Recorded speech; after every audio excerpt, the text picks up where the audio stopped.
Nous sommes réunis autour d'Antoine Assaf, qui est un habitué de ces lieux, à propos de deux livres, Habemus Papas, donc faisant référence à Benoît XVI et à l'actuel occupant du siège, et son dernier livre, L'Islam radical. Et le sujet de la conférence était l'islam radical ou l'islamisme entre l'Europe et le pape, ou plutôt l'Europe entre l'islamisme et le pape. L'islamisme, c'est la forme violente, radicale, politique de l'islam. Je vais être très bref. Alors on nous dit, on nous rabat les oreilles, même un certain monsieur Juppé, qu'il ne faut pas faire d'amalgame, que la République a domestiqué l'Église, donc il pointe le bout de l'oreille. Et malheureusement c'est vrai que beaucoup de prélats, même s'ils n'ont plus de tablier ou s'ils n'en ont pas besoin, ils résonnent comme des suppôts ou des piliers de certains temples qui n'ont rien de chrétien. L'islamisme, alors est-ce qu'il faut le dissocier de l'islam? Non. Mais je parle. Alors je vous prierai, les questions c'est après. Malheureusement, spirituellement et doctrinalement, l'Europe est désarmée, en particulier à cause de la déclaration conciliaire Nostra Aetate, qui est tributaire des réflexions de Massignon, et il est à peu près certain qu'aujourd'hui, ce texte plus qu'irénique ne serait pas rédigé de cette manière, car les travaux sur les origines de l'islam ont bien progressé. Alors certes, on peut trouver des musulmans pacifiques, et d'ailleurs en Orient, vous êtes bien obligés de dialoguer, non pas sur le plan religieux, mais sur le plan social avec eux. La nature horreur du vide. L'Europe, malheureusement apostate, parmi ses valeurs fondamentales gravées dans le marbre des lois, il y a toutes les contre-valeurs,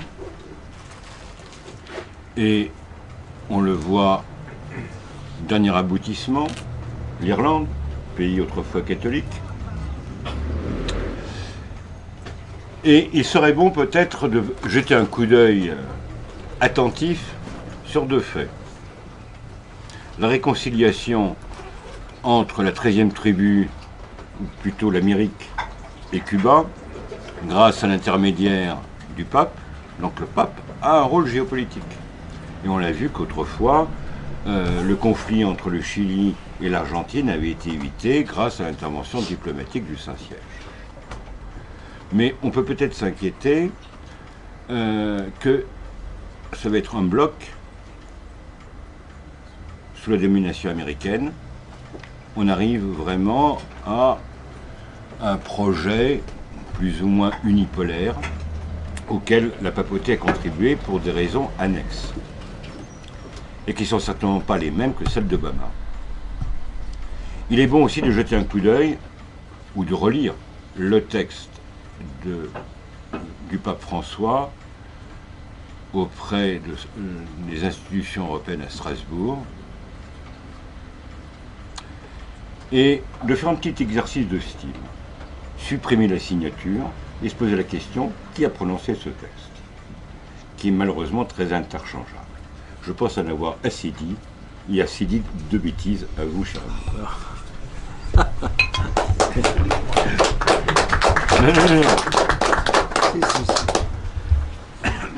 Et pour l'Europe, à mon avis, frère Thierry et chers camarades de ce dîner, des lieux où Saint-Sulpice domine avec une seule tour comme un homme qui boite, car Servandoni a quitté ce monde avant d'achever la deuxième, et chaque fois que, habitant ce quartier, je passe devant ce chef-d'œuvre que monsieur, je crois, Lanoé, comme les gens de Neuilly l'appellent, en enlevant la particule, a restauré en mettant des millions et en disant au cardinal 23 j'ai tout mis pour l'argent des 122 églises pour 7 tours. Occupez-vous des 121 qui restent. La tour est un chef-d'œuvre, certes, mais si l'on fait et l'on commet la même erreur de l'esthétisme, et oubliant que toutes les 121 églises doivent être restaurées pour être des lieux de culte, comme disent nos frères protestants en commettant une erreur, mais pour être les temples où le corps de Christ s'incarne. Il ne s'agit pas uniquement de restaurer une tour de Servandani, il s'agit de restaurer aussi la révélation chrétienne en Europe.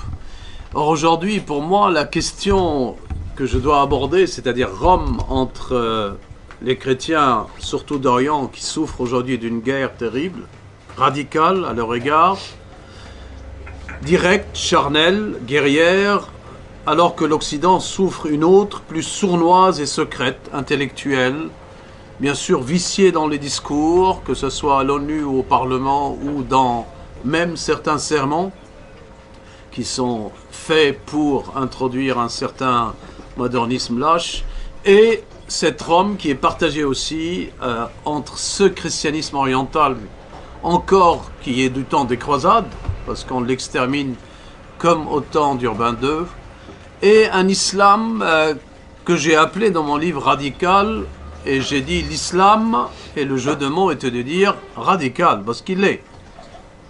À la lettre, il ne peut être que radical, et puisque nos frères, comme on les appelle en Orient, pas pour éviter une guerre, mais pour aussi commencer par tendre la main à nos frères les musulmans, considèrent que leur livre descend du ciel. Donc s'il descend du ciel, chaque verset doit être pris à la lettre, et il y a des choses qui ne peuvent d'aucune manière faire soumettre à l'exégèse pour les rendre, comme certains théologiens depuis Vatican II, le rendre accessible à une certaine modernité, à une lecture un peu plus socialiste, plus ouvrière de la... Donc, si l'islam est révélé, il ne peut être que radical. Mais moi, mon but était de partir de Rome, premièrement pour dire que Rome tire aujourd'hui une leçon très ancienne. C'est que au moment où l'Orient, n'allons pas si loin que cela, en 1096, a commencé par subir les attaques des terroristes de l'époque, les Seldjoukides. Et ce califat des Seldjoukides, qui a connu plusieurs califats, Bouyides et d'autres, a eu un moment vers 1095-1096, des troupes de guerriers radicaux qui ont décidé de s'attaquer et d'appliquer la solution finale aux chrétiens d'Orient.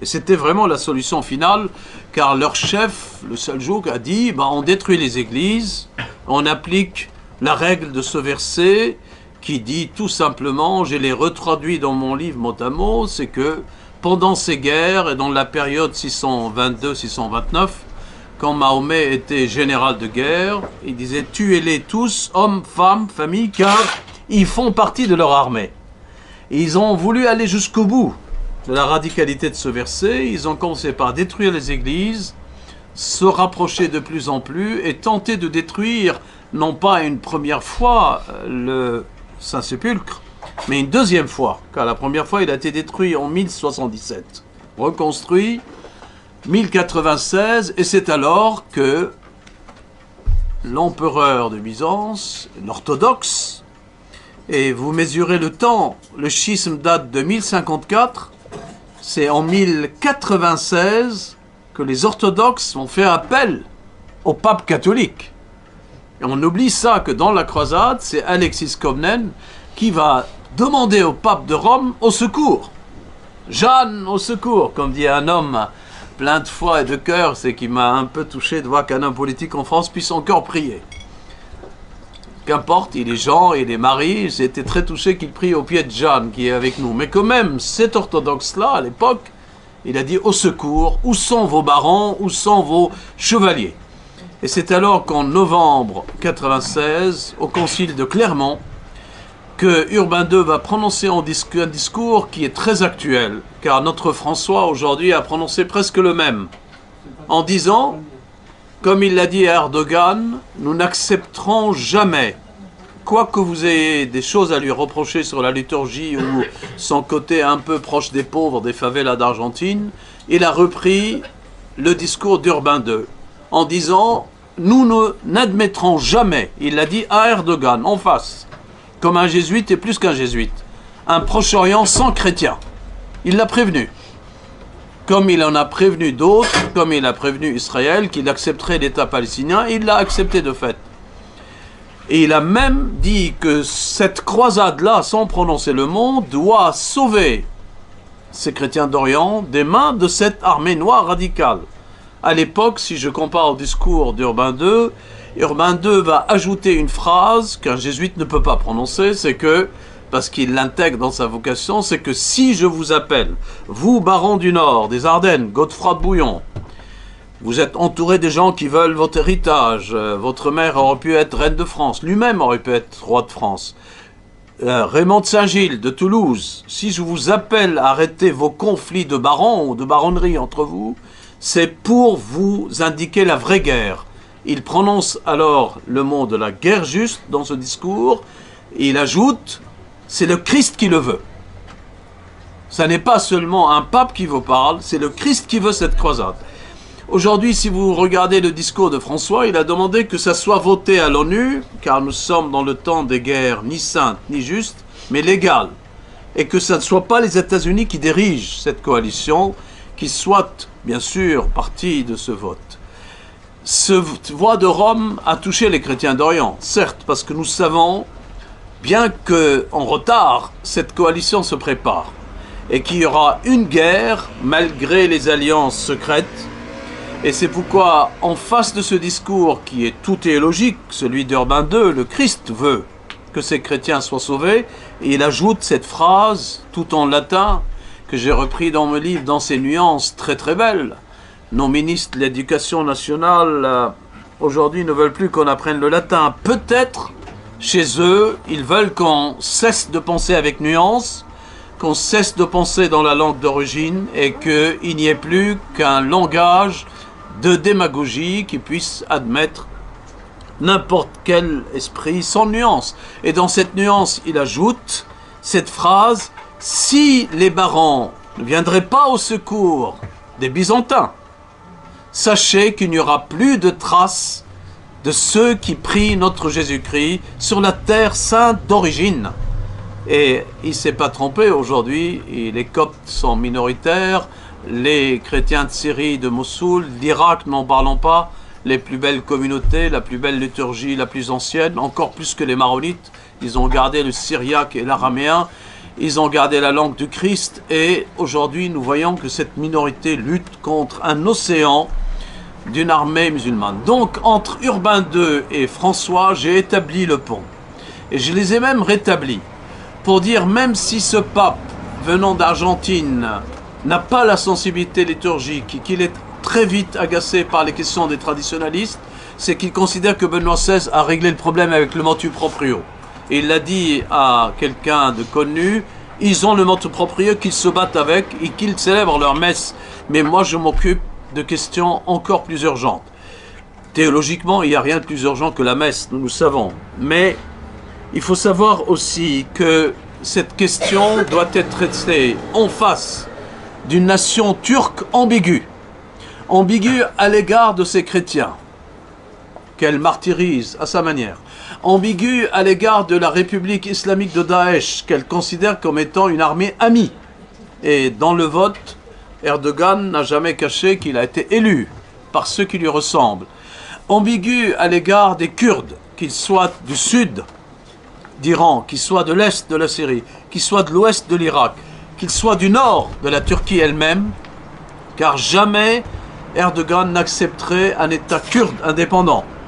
Ambigu à l'égard des chrétiens d'Orient, car pour eux, les chrétiens d'Orient sous l'Empire ottoman qu'ils cherchent progressivement à restaurer dans son palais, là où il habite, dans les habitudes qu'il a de faire goûter les plats à ses gardes-corps comme le sultan le faisait, de se faire garder quand il prend sa douche, un peu comme à Topkapé, de faire attention à ce que les maîtresses qui sont approchées n'aient pas le couteau pour un acte décisif nocturne.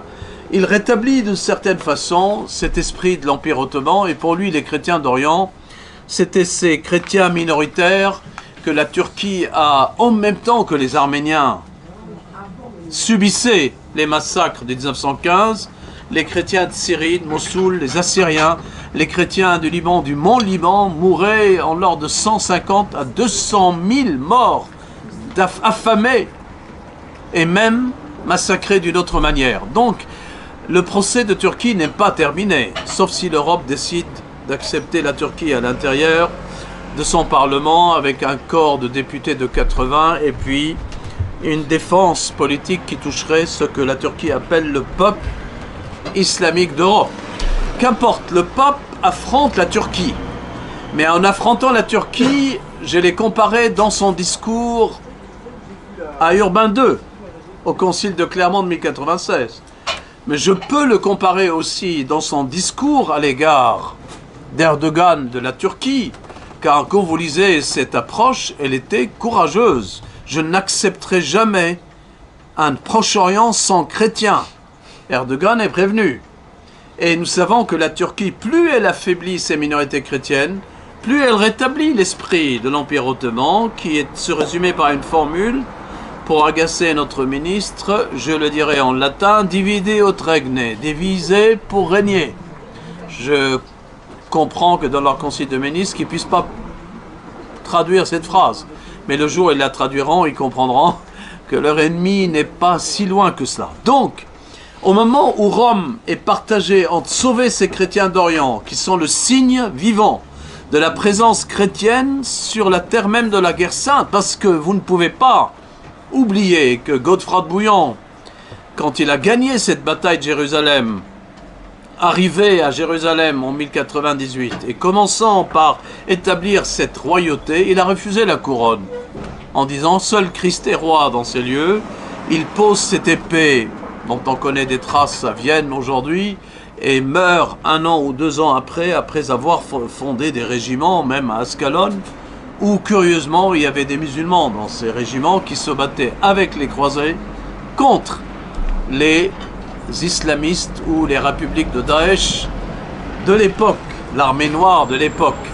Il a réussi à faire comprendre à ce Proche-Orient que le royaume de Jérusalem n'était pas venu massacrer des musulmans, mais il était venu pour établir un royaume qui n'était pas terrestre, mais où, en attendant le royaume céleste, les chrétiens doivent être respectés dans leurs églises, respectés dans leurs lieux de prière, et même respectés avec leurs patriarches, leurs moines, et c'est de cette époque que date l'armée, qu'on peut dire, des archers maronites dans leurs couvents, les moines orthodoxes coptes qui se battaient avec les croisés contre les princes Baïdar, qui étaient des sunnites extrémistes. Et cette situation va durer jusqu'à Napoléon Bonaparte, ne vous inquiétez pas. Mais pendant 2 siècles, le royaume de Jérusalem a permis à l'Orient d'avoir une armée qu'on peut appeler sainte, parce que les couvents étaient des forteresses où l'on faisait comprendre aux musulmans que pardonner, ça n'est pas se laisser massacrer, et que les moines qui vivent sur cette terre seront des moines soldats qui se défendront. Et nous avons eu tous les rois, jusqu'à les Lusignans, les derniers que nous avons connus. Il y a eu des alliances et même des mariages, contrairement à la République des Daesh qui viole, selon la charia, c'est-à-dire le mariage de contrat d'1 jour. Les femmes sont mariées sur 30 fois en 1 mois. Et cette légalisation du viol fait et nous fait comprendre que les chrétiens d'Orient ont été sauvés pendant 2 siècles par la présence du royaume de Jérusalem.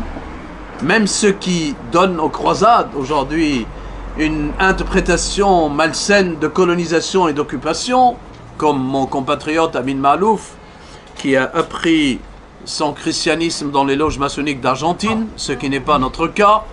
Jamais il n'y a eu de colonisation avec les rois et le royaume de France, jusqu'à même, et ne pas oublier, Baudouin IV, le roi très beau, mais qui était le roi lépreux, quand il s'est battu contre Saladin et après sa mort, de Beyrouth jusqu'à Jérusalem, son enterrement a été suivi par plus de 70% de musulmans qui, sous son règne, vivaient une liberté et un respect, en attendant, comme il leur disait, que votre foi, vous allez comprendre, et vous allez reconnaître le Messie, mais en attendant, jamais le roi de Jérusalem victorieux contre Saladin ne vous massacrerait. De même qu'avec Richard Cœur de Lion, qui a réussi à établir la paix avec Saladin, à obliger Saladin à ce que les chrétiens soient respectés à Jérusalem. Je donne tous ces exemples historiques pour vous dire, aujourd'hui, parmi les chefs d'État du monde, il n'y a que le pape de Rome qui a déclaré cette croisade en demandant une force légale avec tout protestant des États-Unis, catholiques de France, qui viendrait au secours des chrétiens d'Orient au nom d'une armée. Vous voulez pas le mot juste? Soit. Vous voulez pas le nom de guerre sainte qu'utilise Daesh? Soit, mais elle sera légale. Et pour quelle raison elle sera légale? Parce que le droit est fondé sur la loi naturelle de la défense sacrée, et le droit est fondé sur une foi qui n'admet pas que le diable soit victorieux dans l'absolu. Il peut faire du mal, mais le mal ne vaincra pas. Et c'est toute l'idée de Urbain II, c'est-à-dire en disant à ses barons, allez, vous allez vous battre pour la cause qui est pour vous, salut. Vous vous battez pour une forteresse, vous, Godefroy de Bouillon, vous êtes le noble chevalier, votre noblesse sera encore plus grande là où vous serez. Quelques erreurs, une croisade populaire du père Pierre l'Ermite, le frère Thierry en fera autant en partant en Bourgogne et partant, mais il sera lâché par des hommes qui massacreront des villages juifs, s'enrichiront sur la route et arriveraient prisonniers à Constantinople. Ça n'est pas le cas de Godefroy de Bouillon, parce que la première chose qu'il va faire, c'est de faire comprendre à Alexis Comnène, n'écoutez pas la fougue de Raymond de Saint-Gilles, trop catholique, parce que Raymond de Saint-Gilles voulait dire nous sommes catholiques. Et Alexis Comnène avait peur que la victoire des croisés fût pour lui perte de ses terres. Et Godefroy de Bouillon va lui faire comprendre, nous ne sommes pas là pour prendre vos terres, nous sommes là pour sauver le Saint-Sépulcre. Il y a eu les chevaliers de Saint-Sépulcre, qui étaient beaucoup plus modestes que Chateaubriand, qui arrivé à Jérusalem va dire, ah, je suis chevalier de Saint-Sépulcre comme Godefroy de Bouillon. Je suis à Jérusalem comme Godefroy de Bouillon. Il a oublié ce Malouin qui a un grand style, mais une âme un peu orgueilleuse, qui n'a pas porté l'épée comme Godefroy de Bouillon. Et qui ne s'est pas habillé comme pèlerin, pauvre, pour rencontrer le moine de Palestine devant le Saint-Sépulcre comme Godefroy de Bouillon. Et qu'il n'est pas mort en se battant du côté d'Ascalon, empoisonné parce qu'il a mangé un morceau de pain d'arbre, et qu'il n'a pas été comme Godefroy de Bouillon, et que beaucoup d'endroits qu'il décrit dans ce voyage, contrairement à Godefroy de Bouillon, qui les a vus, lui, il ne les a pas vus, ni connus. Donc, ce n'est pas ce genre de croisée que nous voulons. L'écrivain du génie de christianisme est un grand écrivain, mais il a un orgueil en lui que le croisé n'avait pas. Ils ont donné leur vie, et jusqu'aujourd'hui, que ce soit dans ma famille qui se sont battus avec les croisés, et nous portons dans les armes ce signe avec les deux unions. Ils les ont même suivis à Chypre. J'ai retrouvé des tombes dans les morts datent de 1320, 1312, 14, c'est-à-dire le départ de 1280. Ces rois, et pour dire un jour nous reviendrons, mais d'ailleurs curieusement, à l'est, à la Médine Mecque, à l'est, la terre presque sainte et bénite des musulmans, depuis 45-46. Bush vient de, en 2006, n'a pas quitté le pouvoir sans se renouveler ce contrat pour 60 ans, si vous voulez. Vous nous donnez du pétrole à des prix très très bas et parfois gratuitement, on vous donne les armes. Le musulman, l'État islamique, alors que Mahomet avait des épées et des caravanes et une cavalerie puissante que même Saint Bernard admirait. Il disait aux chevaliers occidentaux, vous êtes trop lourds. Vous êtes trop, quand il a fait à Vézelay, vous habillez trop de plumes, trop de décors. Regardez, il leur fait l'analyse du cavalier sarrasin, léger, rapide. Faites comme eux, soyez sobres et soyez aussi dans la prière. N'arrivez pas avec vos devises, que la devise soit intérieurement. Et avec son cousin, Acito, il a écrit l'art et la règle spirituelle de la chevalerie que j'espère aujourd'hui qu'elle va renouveler pour tout soldat et pour tout homme qui veut se battre pour ce genre de guerre. L'Amérique ne se bat pas pour cette guerre. L'Amérique, elle vend les armes, elle tient les rois d'Arabie Saoudite. Et quand le Koweït a été envahi et l'Irak a été envahi, on a envoyé les armes pour soumettre l'Irak, on a envoyé les armes pour soumettre l'Arabie. Et maintenant Obama, la chose nouvelle de sa stratégie, le paradoxe stratégique des États-Unis, il envoie des armes et il dit à l'Iran, vous pouvez faire partie de la coalition qui doit détruire la République de Daesh. Non, ils disent ISIS. Mais ils ont trouvé la distinction terroriste et musulmans modérés. Ils ne disent pas islam radical, islam modéré. Les terroristes, et Obama l'a bien dit depuis le discours de l'Égypte, qui n'ont rien de musulman, il n'a pas lu, il ne connaît pas la religion de son père en disant, et il connaît que le protestantisme de sa mère. Ce qui donne les résultats. D'un côté, il veut tenir l'Arabie Saoudite, de l'autre, il veut donner à l'Iran un rôle, se servir de ce grand général Soleimani qui mène toutes les guerres aujourd'hui. C'est lui qui a ramené Ramadi, c'est lui qui protège encore certains Kurdes, qui arment et qui entraînent certains chrétiens, parce que les chrétiens de Liban, bon, ils ont leur milice, 100 000 hommes prêts à défendre avec leur armée, mais les autres Irakiens, les Coptes, n'ont pas eu cette culture ni le temps d'être armés. L'armée chrétienne libanaise a été armée même par Tsahal, Israël, pour se battre contre la Syrie. Mais quand vous regardez ce paradoxe, vous pouvez comprendre alors la réponse de la stratégie russe, qui est beaucoup plus constante, plus ancienne, et vous allez comprendre pourquoi Poutine, là, il y a 2 jours, a fini par envoyer une liste des 35 personnes dans le monde qui insultent la Russie et qui ne sont pas désirables. Dankon et bandit, 2 à la fois, comme bandit. Et il dit, il est très heureux d'être sur la liste des Russes, même des députés français.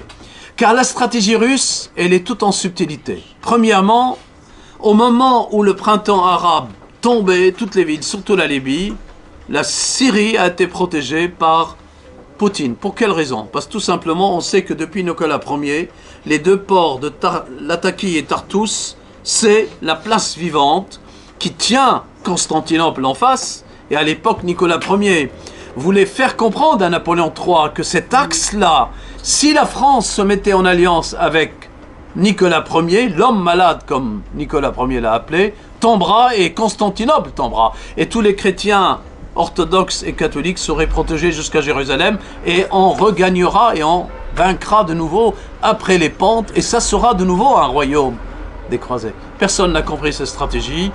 Le complexe qu'avait Napoléon III comme son oncle finalement à l'égard des Anglais a fait qu'il n'a pas compris à l'égard de Crimée ce qu'il fallait faire, alors que la guerre d'Orient, la question d'Orient en 1857 et suite jusqu'à 60 et l'expédition française, il était allié avec les Russes.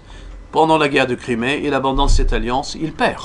Et nous avons perdu une chance. Mais Poutine, plus cultivé qu'on le croit, quand vous écoutez ses analyses, moi je suis très étonné. Quand il a discuté avec Philippe de Villiers du spectacle de Crimée, il lui a dit « Qu'est-ce que vous allez faire quand dans l'histoire de la Russie, vous allez arriver à 1812 ?» Philippe de Villiers a hésité pour retrouver la date 1812. Et il a fini par lui dire « Vous savez, les Vendéens, on n'aime pas trop Bonaparte. » Bon, très bien, peut-être qu'il a raison. Mais à l'égard de ce que les Tsars ont fait dans cette région, par la protection de la Syrie et du régime d'Assad, dictatorial ou pas, contre des rebelles divisés, fournis en armes au début par l'Arabie Saoudite et les Qataris, aujourd'hui il le regrette, il a créé l'équilibre, il a arrêté les fusions de ce qui est appelé printemps arabe. Il a permis au Liban et l'armée libanaise d'arrêter l'arrivée de Daesh au Cèdre, au nord. La France ayant compris cette importance, elle arme l'armée libanaise et l'Arabie Saoudite paye 3 milliards de dollars pour que cette armée faite d'ingénieurs et de soldats courageux, qui manquent beaucoup d'armes, soit assez forte pour arrêter Daesh au Cèdre. Car si Daesh pénètre par le nord, les sunnites du nord vont être assez agités pour se rallier avec les sunnites de Daesh et créer un poids qui divisera le Liban avec les chiites et la milice de Hezbollah qui se bat avec justement le régime et curieusement qui appuie la stratégie russe et qui appuie la stratégie du grand général iranien Soleimani, dont le nom deviendra de plus en plus connu, parce que c'est lui qui dirige les guerres, donne les opérations au Hezbollah et avance. Et curieusement, l'Amérique a compris, alors que Poutine l'avait compris bien avant, que le rôle iranien est extrêmement important pour faire chuter la République de Daesh. Vous n'entendez jamais les Russes attaquer Daesh. Pour quelle raison? Parce que à l'intérieur, la structure, la digue est là, et ils les tiennent. Ils savent le jour où la flotte russe va attaquer, elle attaquera. Mais la réponse de Poutine, elle est toute en subtilité. Que va-t-il faire quand Obama s'ouvre à l'Iran? C'est quand même nouveau que l'Amérique quitte l'Arabie Saoudite. On donne la raison du gaz de schiste, certes, mais l'Amérique a baissé l'importation de son pétrole de l'Arabie Saoudite de 55 à 33, pas plus. Il y a encore 33 qui dépendent de l'Arabie Saoudite. Donc le gaz de schiste n'a pas rendu encore l'Amérique indépendante. Donc il reste une certaine dépendance. Mais il veut donner un rôle à l'Iran parce qu'il a compris le rôle de la Russie. Et il l'a dit ouvertement d'ailleurs. Les intérêts de la Russie en Syrie, c'est Obama qui parle, ne contredisent pas nos intérêts. Donc on a bien compris que la flotte russe équilibre à Tartous et Latequille la flotte américaine qui se trouve à Bahreïn, la 5e, où il y a le Stennis, le Franklin D. Roosevelt, des bateaux au village, quoi. Nous avons croisé, quand j'étais sur le Charles de Gaulle, avec l'amiral comme son conseiller, car je relate de le Russie dans mon livre, la rencontre avec les Américains, c'est inouï, la force qu'il y a là. Mais une autre force maritime qui a, pas loin de Sultanat d'Oman, et où il y a la 7e flotte. Et qu'est-ce qu'ils tiennent, ces flottes? Ils sont dans le Golfe, que les Iraniens appellent Persique, que les Saoudiens appellent Arabe, et que les Anglais et les Américains appellent Arabo-Persique. Si vous prenez le nom Arabo-Persique, vous avez la synthèse des deux stratégies. Mais la Russe étant plus fidèle, et voici que Poutine fait comprendre à Obama, bravo pour les Iraniens, mais vous oubliez que notre accord avec les Iraniens date de Medvedev. En 2007, nous devions livrer des missiles contre toute aviation F-32 israélienne qui attaquerait l'Iran. Eh bien, aujourd'hui, il est temps de les livrer. Et il a livré ses missiles à 300. En échange, vous voulez que les Iraniens aient un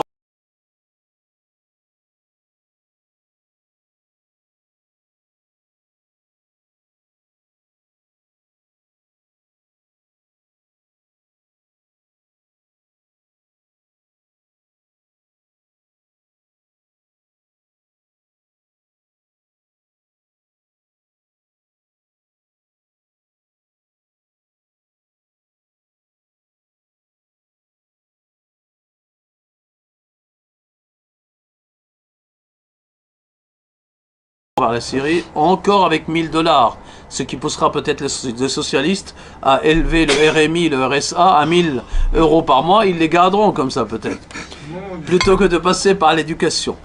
À la fin, cette stratégie aujourd'hui, elle est en suspension. En conclusion, voilà qu'un paradoxe théologique qui est pour nous résolu, parce qu'il n'y a rien de plus radical que la parole du Christ. C'est l'épée qui coupe. Et elle a détruit l'Empire romain sur la croix. Il aurait pu gagner la nuit de Gethsémani. Il a guéri la seule blessure de guerre qu'il a eue de sa vie, l'oreille de ce soldat de Caïphe que Pierre a coupé. Et à mon avis, la Croix-Rouge a commencé ce jour-là, ou cette nuit-là, plutôt qu'avec Solferino avec Monsieur Dunant. Et vous pouvez imaginer cette guerre que les chrétiens mènent. Les musulmans ne peuvent pas, pour moi, je suis désolé de leur dire, être à la hauteur d'une exégèse théologique. Si vous mettez le Coran à l'épreuve de l'histoire, de l'anthropologie, de l'ethnologie, il restera qu'un grand guerrier, qui est admirable. Hein. Personne n'a pu. Laurence d'Arabie rêvait de faire ce que Mahomet a fait, mais il était d'Oxford et il ne pouvait pas lire le Coran comme Mahomet pouvait le réciter par cœur. Donc il y a un paradoxe pour les musulmans, c'est cette division dans les grandes puissances qui sont censées représenter ce que les croisades étaient. Les chrétiens protestants, les WASP américains, les catholiques d'Autriche ou les catholiques de France, le royaume de tout catholique de Louis XIV et de Saint-Louis, qui a fait 2 croisades là-bas. Ces nations chrétiennes savent aujourd'hui, s'ils livrent une guerre ouverte à la Mecque, ils peuvent envahir la Mecque, détruire les mosquées et soumettre comme l'Empire romain faisait. L'Égypte, elle a été soumise par César et le blé, la réserve était pour la Rome. Aujourd'hui, l'Amérique peut détruire d'une bombe et il n'y aura plus de Mecque. Pourquoi ils les gardent? Parce que tout simplement, la stratégie, au lieu d'être totale, elle va vers l'affirmation de la vérité, elle devient, comme dit le général gallois, que j'ai suivi les 10 dernières années de sa vie et qui était notre grand stratège, le sang du pétrole. Pour eux, les Arabes, les Bédouins, c'est pas une religion, ils y croient pas. Ils leur disent, oui, vous avez votre religion, nous avons la nôtre, tolérance. C'est ce pétrole qui est sorti de cette terre et qui faisait dire à Reagan, sur la carte, quand il montrait l'Arabie Saoudite, il a écrit « My oil ». Mon pétrole est là. Donc n'y touchez pas. Le Quincy Pact, signé au large du canal de Suez, dans le lac Salé, quand Churchill courait derrière ce pacte, il s'est rattrapé avec ce roi qui dépassait Churchill de 1 mètre, il faisait 2 mètres le roi. Il dit non, c'est signé avec Franklin. Et il a prononcé son prénom, les Anglais ne se sont pas habitués à tutoyer, ah, il l'a appelé Franklin, donc c'était réglé. Le tutoiement de Franklin D. Roosevelt, c'est lui qui l'a introduit aux États-Unis. Il n'y a plus de monseigneur, il n'y a plus de prince, tu. Et puis l'Amérique avance par le tutoiement. Mais en tutoiement, elle reste derrière elle. L'Irak envahi, maladroitement, est divisé entre sunnites et chiites. Et les pauvres Irakiens aujourd'hui, sunnites, doivent rattraper ce que le chiite maliki avant lui. Et entre les deux, ces pauvres chrétiens qui sauvegardent leurs églises. Je suis fasciné de voir dans les quartiers de Paris, je me réveille le matin, il y a 50 messes annoncées en célébration. Tous avec des bus qui y mènent.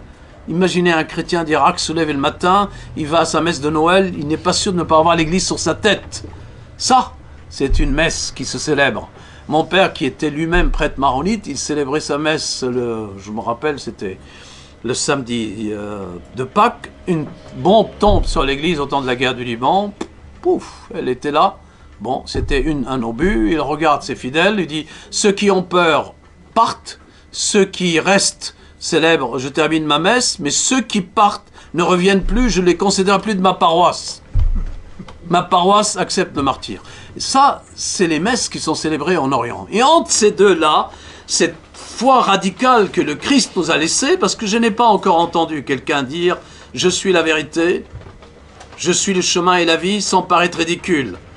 Voltaire le croyait.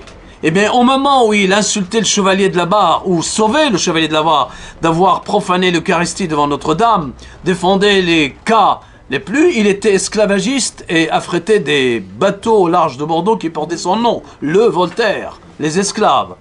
Cela, c'est absolu, n'existe pas dans les philosophes des Lumières qui ont vicié la foi chrétienne et qui ont détourné cette Europe de ses rois, parce qu'un roi, c'est une famille.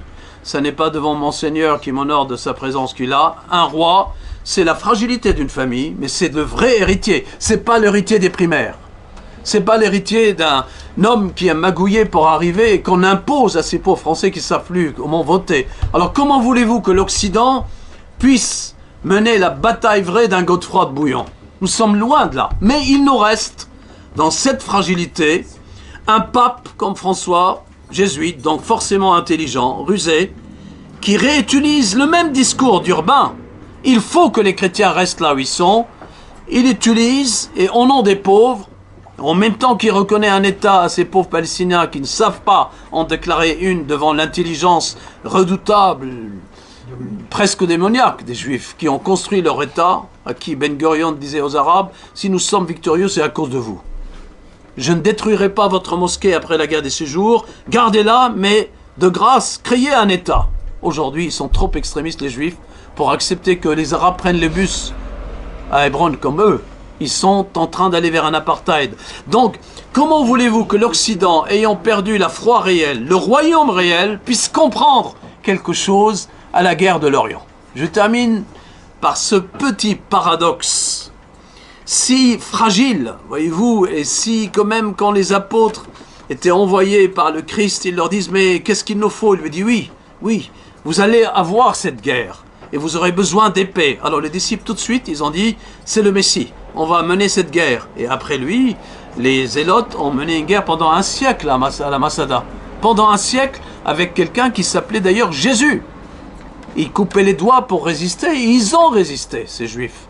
Et Flavius Joseph raconte cette guerre du Messie charnel que les chrétiens d'Orient, irakiens, coptes, maronites, qui sont les plus arrogants parce qu'ils ont gardé la présidence et ils ont une milice, mais on comprend aujourd'hui qu'ils avaient raison, c'est que finalement notre vraie guerre est tellement spirituelle qu'aucune arme atomique, ni iranienne, ni américaine, ni même juif, ne peut nous faire douter de celui qui nous a dit qu'il était la vérité, le chemin et la vie. Je vous remercie.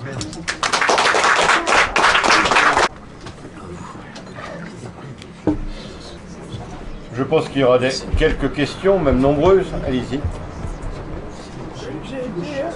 surpris de vous entendre parler d'hérésie byzantine. Parce qu'à l'époque où ont fleuri les hérésies auxquelles vous faites allusion, l'arianisme ou le nestorianisme et ça, la distinction entre Byzance et Occident, entre Orient et Occident dans le monde chrétien, n'existait pas.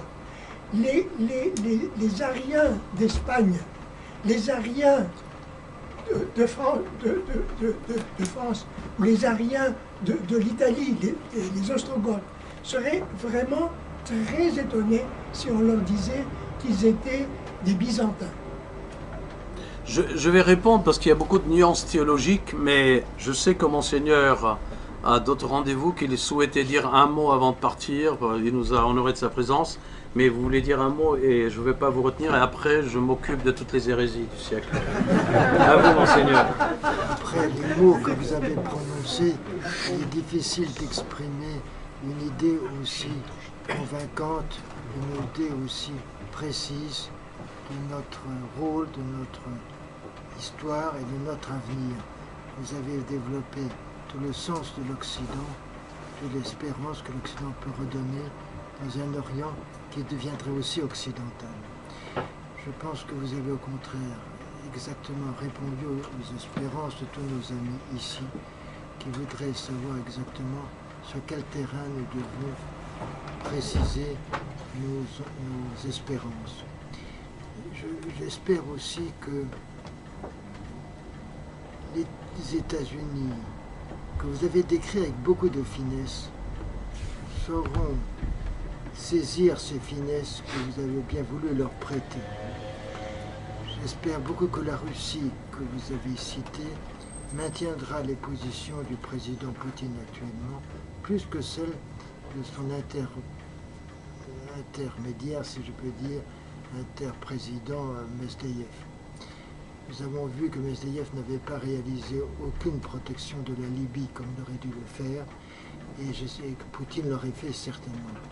Nous avons donc l'espérance des États-Unis qui seraient un peu plus ouverts à l'intelligence géographique du monde occidental et oriental, et surtout au maintien d'une Russie que vous avez si bien décrit comme protégeant l'Orient à travers Tartouse, à travers ces ports qui existent non seulement dans le Proche-Orient, mais aussi dans l'idée de la Russie vers l'Occident. Je pense au projet qui s'est concrétisé jusqu'en 1830, de la Sainte Alliance. La Sainte Alliance a été un projet magnifique qui permettait aux États souverains de se maintenir en ne cédant pas aux pressions soit libérales, soit socialo-révolutionnaires de l'époque. Si nous avions maintenu cette Sainte Alliance, nous n'aurions pas eu les guerres mondiales abominables qui ont été un génocide occidental.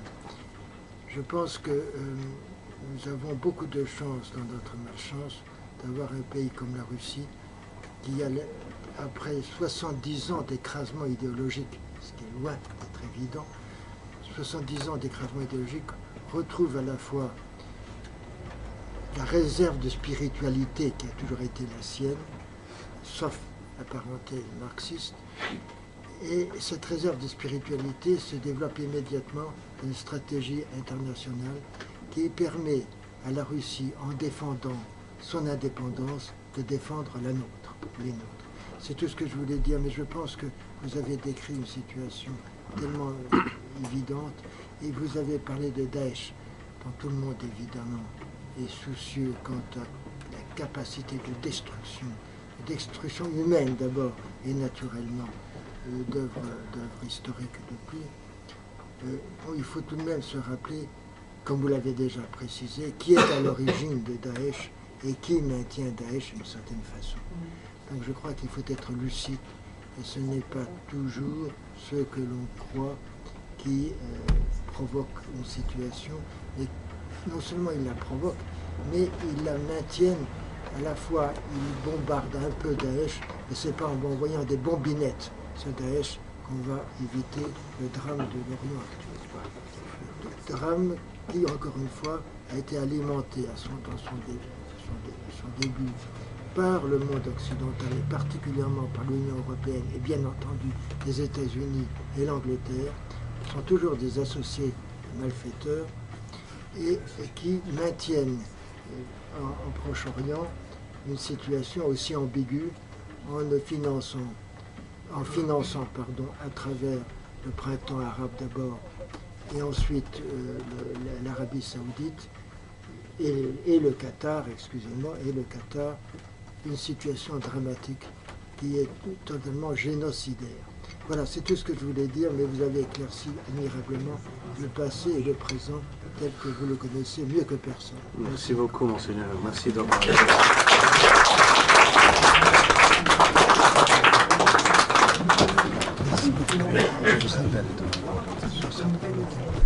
Il y a des empereurs, des Ariens, etc. Mais moi, je le limite à la réaction du premier occidental qui a lu le Coran en latin, traduit de l'arabe par les moines de Saint-Victor.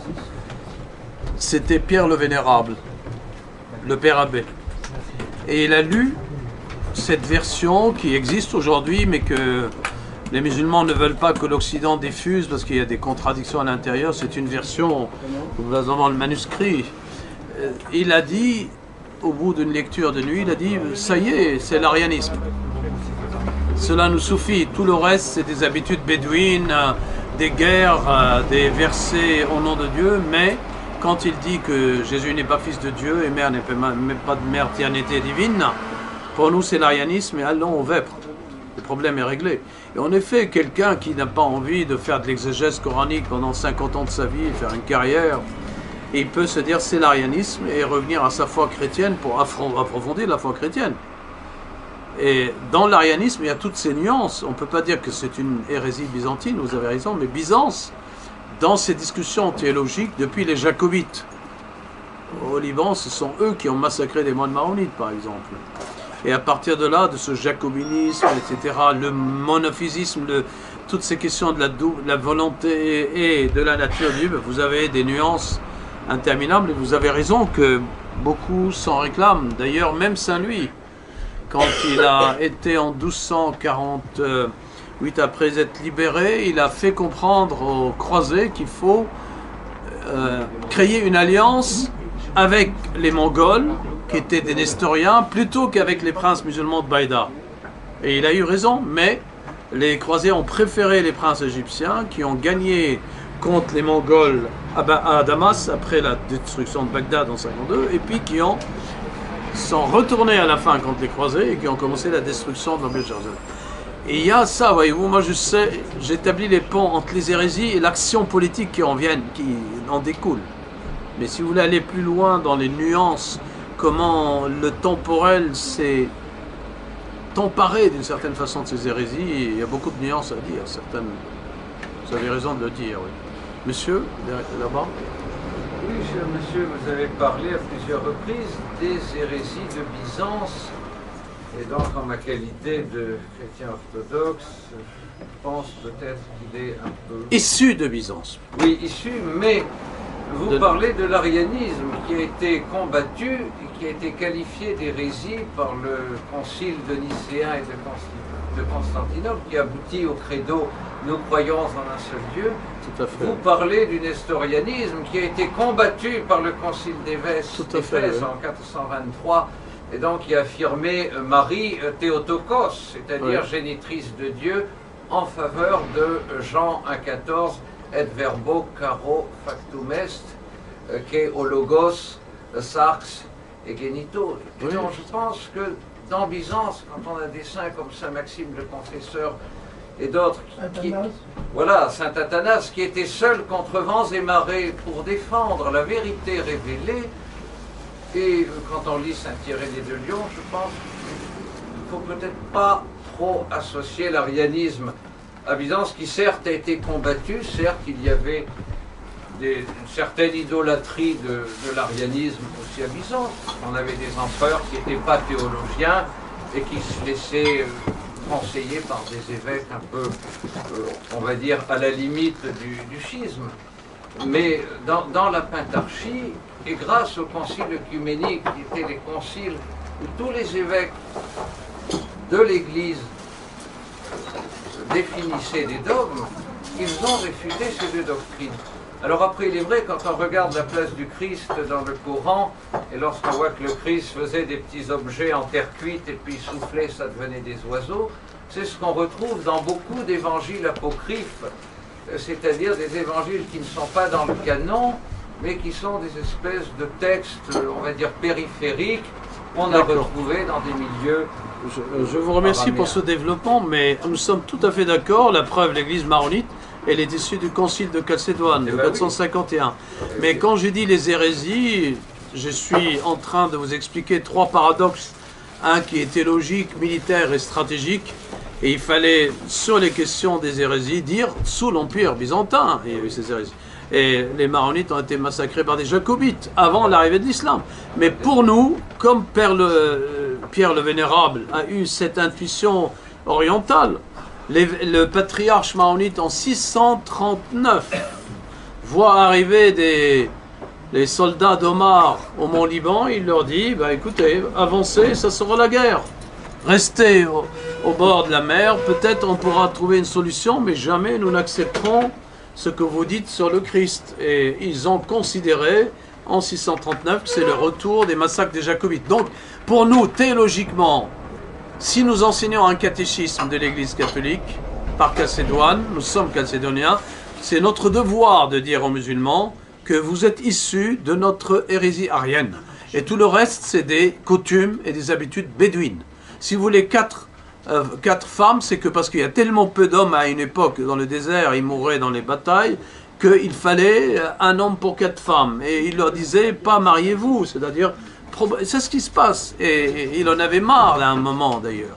Et ces habitudes bédouines, on ne peut pas les comparer aux révélations théologiques et dire que le Coran descend comme une masse totale, inclut... Oui, donc qui interdit, comme disait Monseigneur Georges Caudre, l'archevêque orthodoxe du Mont-Liban, comme le Coran descend du ciel comme une brique ou comme une astéroïde, on ne peut pas faire de l'exégèse et on ne peut pas discuter ce texte parce que il n'est même pas possible, dans une pensée théologique musulmane, penser qu'il puisse y avoir une discussion sur l'écriture d'un mot ou d'un autre.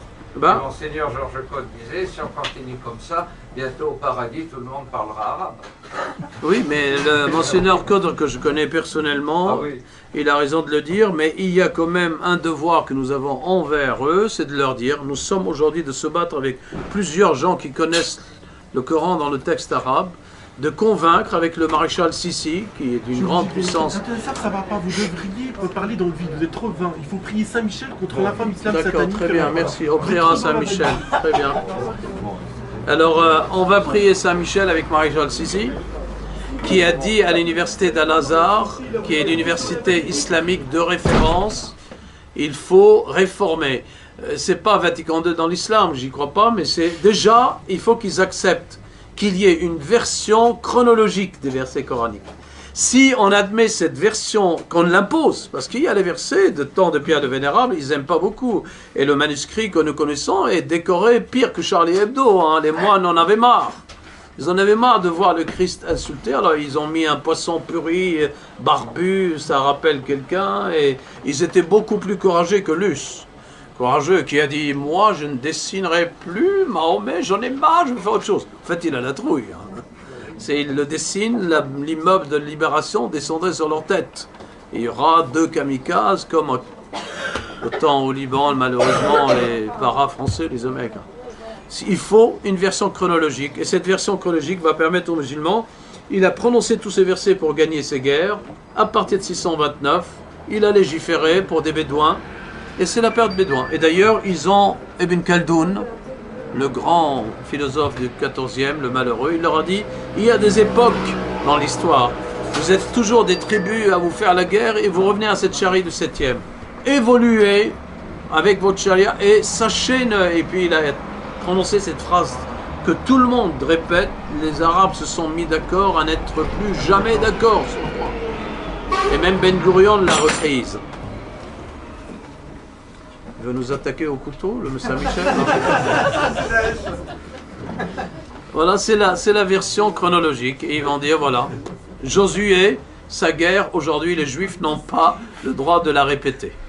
Vous connaissez Mohamed Talbi qui avait écrit Un respect têtu avec Olivier Clément, le grand théologien orthodoxe. Bien sûr que j'ai connu aussi. Mohamed Talbi disait, mais si un jour on arrive à faire accepter à certains versets du Coran qui étaient donnés à la Mecque, d'autres à Médine, s'ils acceptent Ibn el-Arabi, qui essaye voilà, d'avoir une autre vision un peu plus lumineuse, ce serait formidable. Mais beaucoup pensent que Ibn el-Arabi est un hérétique, parce qu'il propose une autre version du Coran qui est assez éloignée du Coran et des hadiths. Donc, ce qui va leur arriver, ayant refusé cette exégèse historique pour les obtus, les Daesh, quand ils vont perdre leur guerre, et ils ont perdu avec Ben Laden, les Américains ont envahi l'Irak, ils ont maîtrisé le pétrole, ils ont envahi l'Afghanistan, ils ont foutu le bordel partout, mais ils reviennent, et là, ils ont pu les diviser. Il y a un Proche-Orient divisé entre musulmans, Israël regarde, divisé pour régner, ils n'ont plus rien à faire. Il y a 80 millions d'Arabes qui s'entretuent, et ils les regardent. Donc, ils continuent à les diviser, et ce jour-là, c'est-à-dire ça va décliner, ça a même été annoncé par Mahomet, vous allez vous massacrer les uns les autres. Voyez-vous, le calife Omar, le deuxième, quand il a commencé ses guerres, il était l'ennemi mortel de Mahomet. Il a dit, voilà, j'ai la clé, l'épée brandie et j'avance. Celui qui ne s'amuse pas, il a la tête coupée. Et en instrument, quand il a écrit sur l'islam, lui qui a quitté le séminaire et qui était un des savants de l'école pratique de hautes études, qui était l'autre nom de la Sorbonne, il a compris, il a écrit le livre le plus sévère sur l'islam. Il a dit, ou bien vous allez raisonner comme Averroès, les philosophes, et comprendre ce que vous arrive, ou bien la décadence va continuer. Aujourd'hui, regardez la puissance en milliards de dollars que possèdent ces États. Pas d'hôpitaux réellement, pas d'université, pas de sciences. Il y a un de leurs princes qui a fait, et qui sort de Harvard, lui, le malheureux, leur ministre des Affaires étrangères, qui est Ibn Saoud, Faisal Ibn Saoud, qui est maintenant évincé par le roi Salman. Il a dit, mais de l'aiguille au missile, nous l'achetons.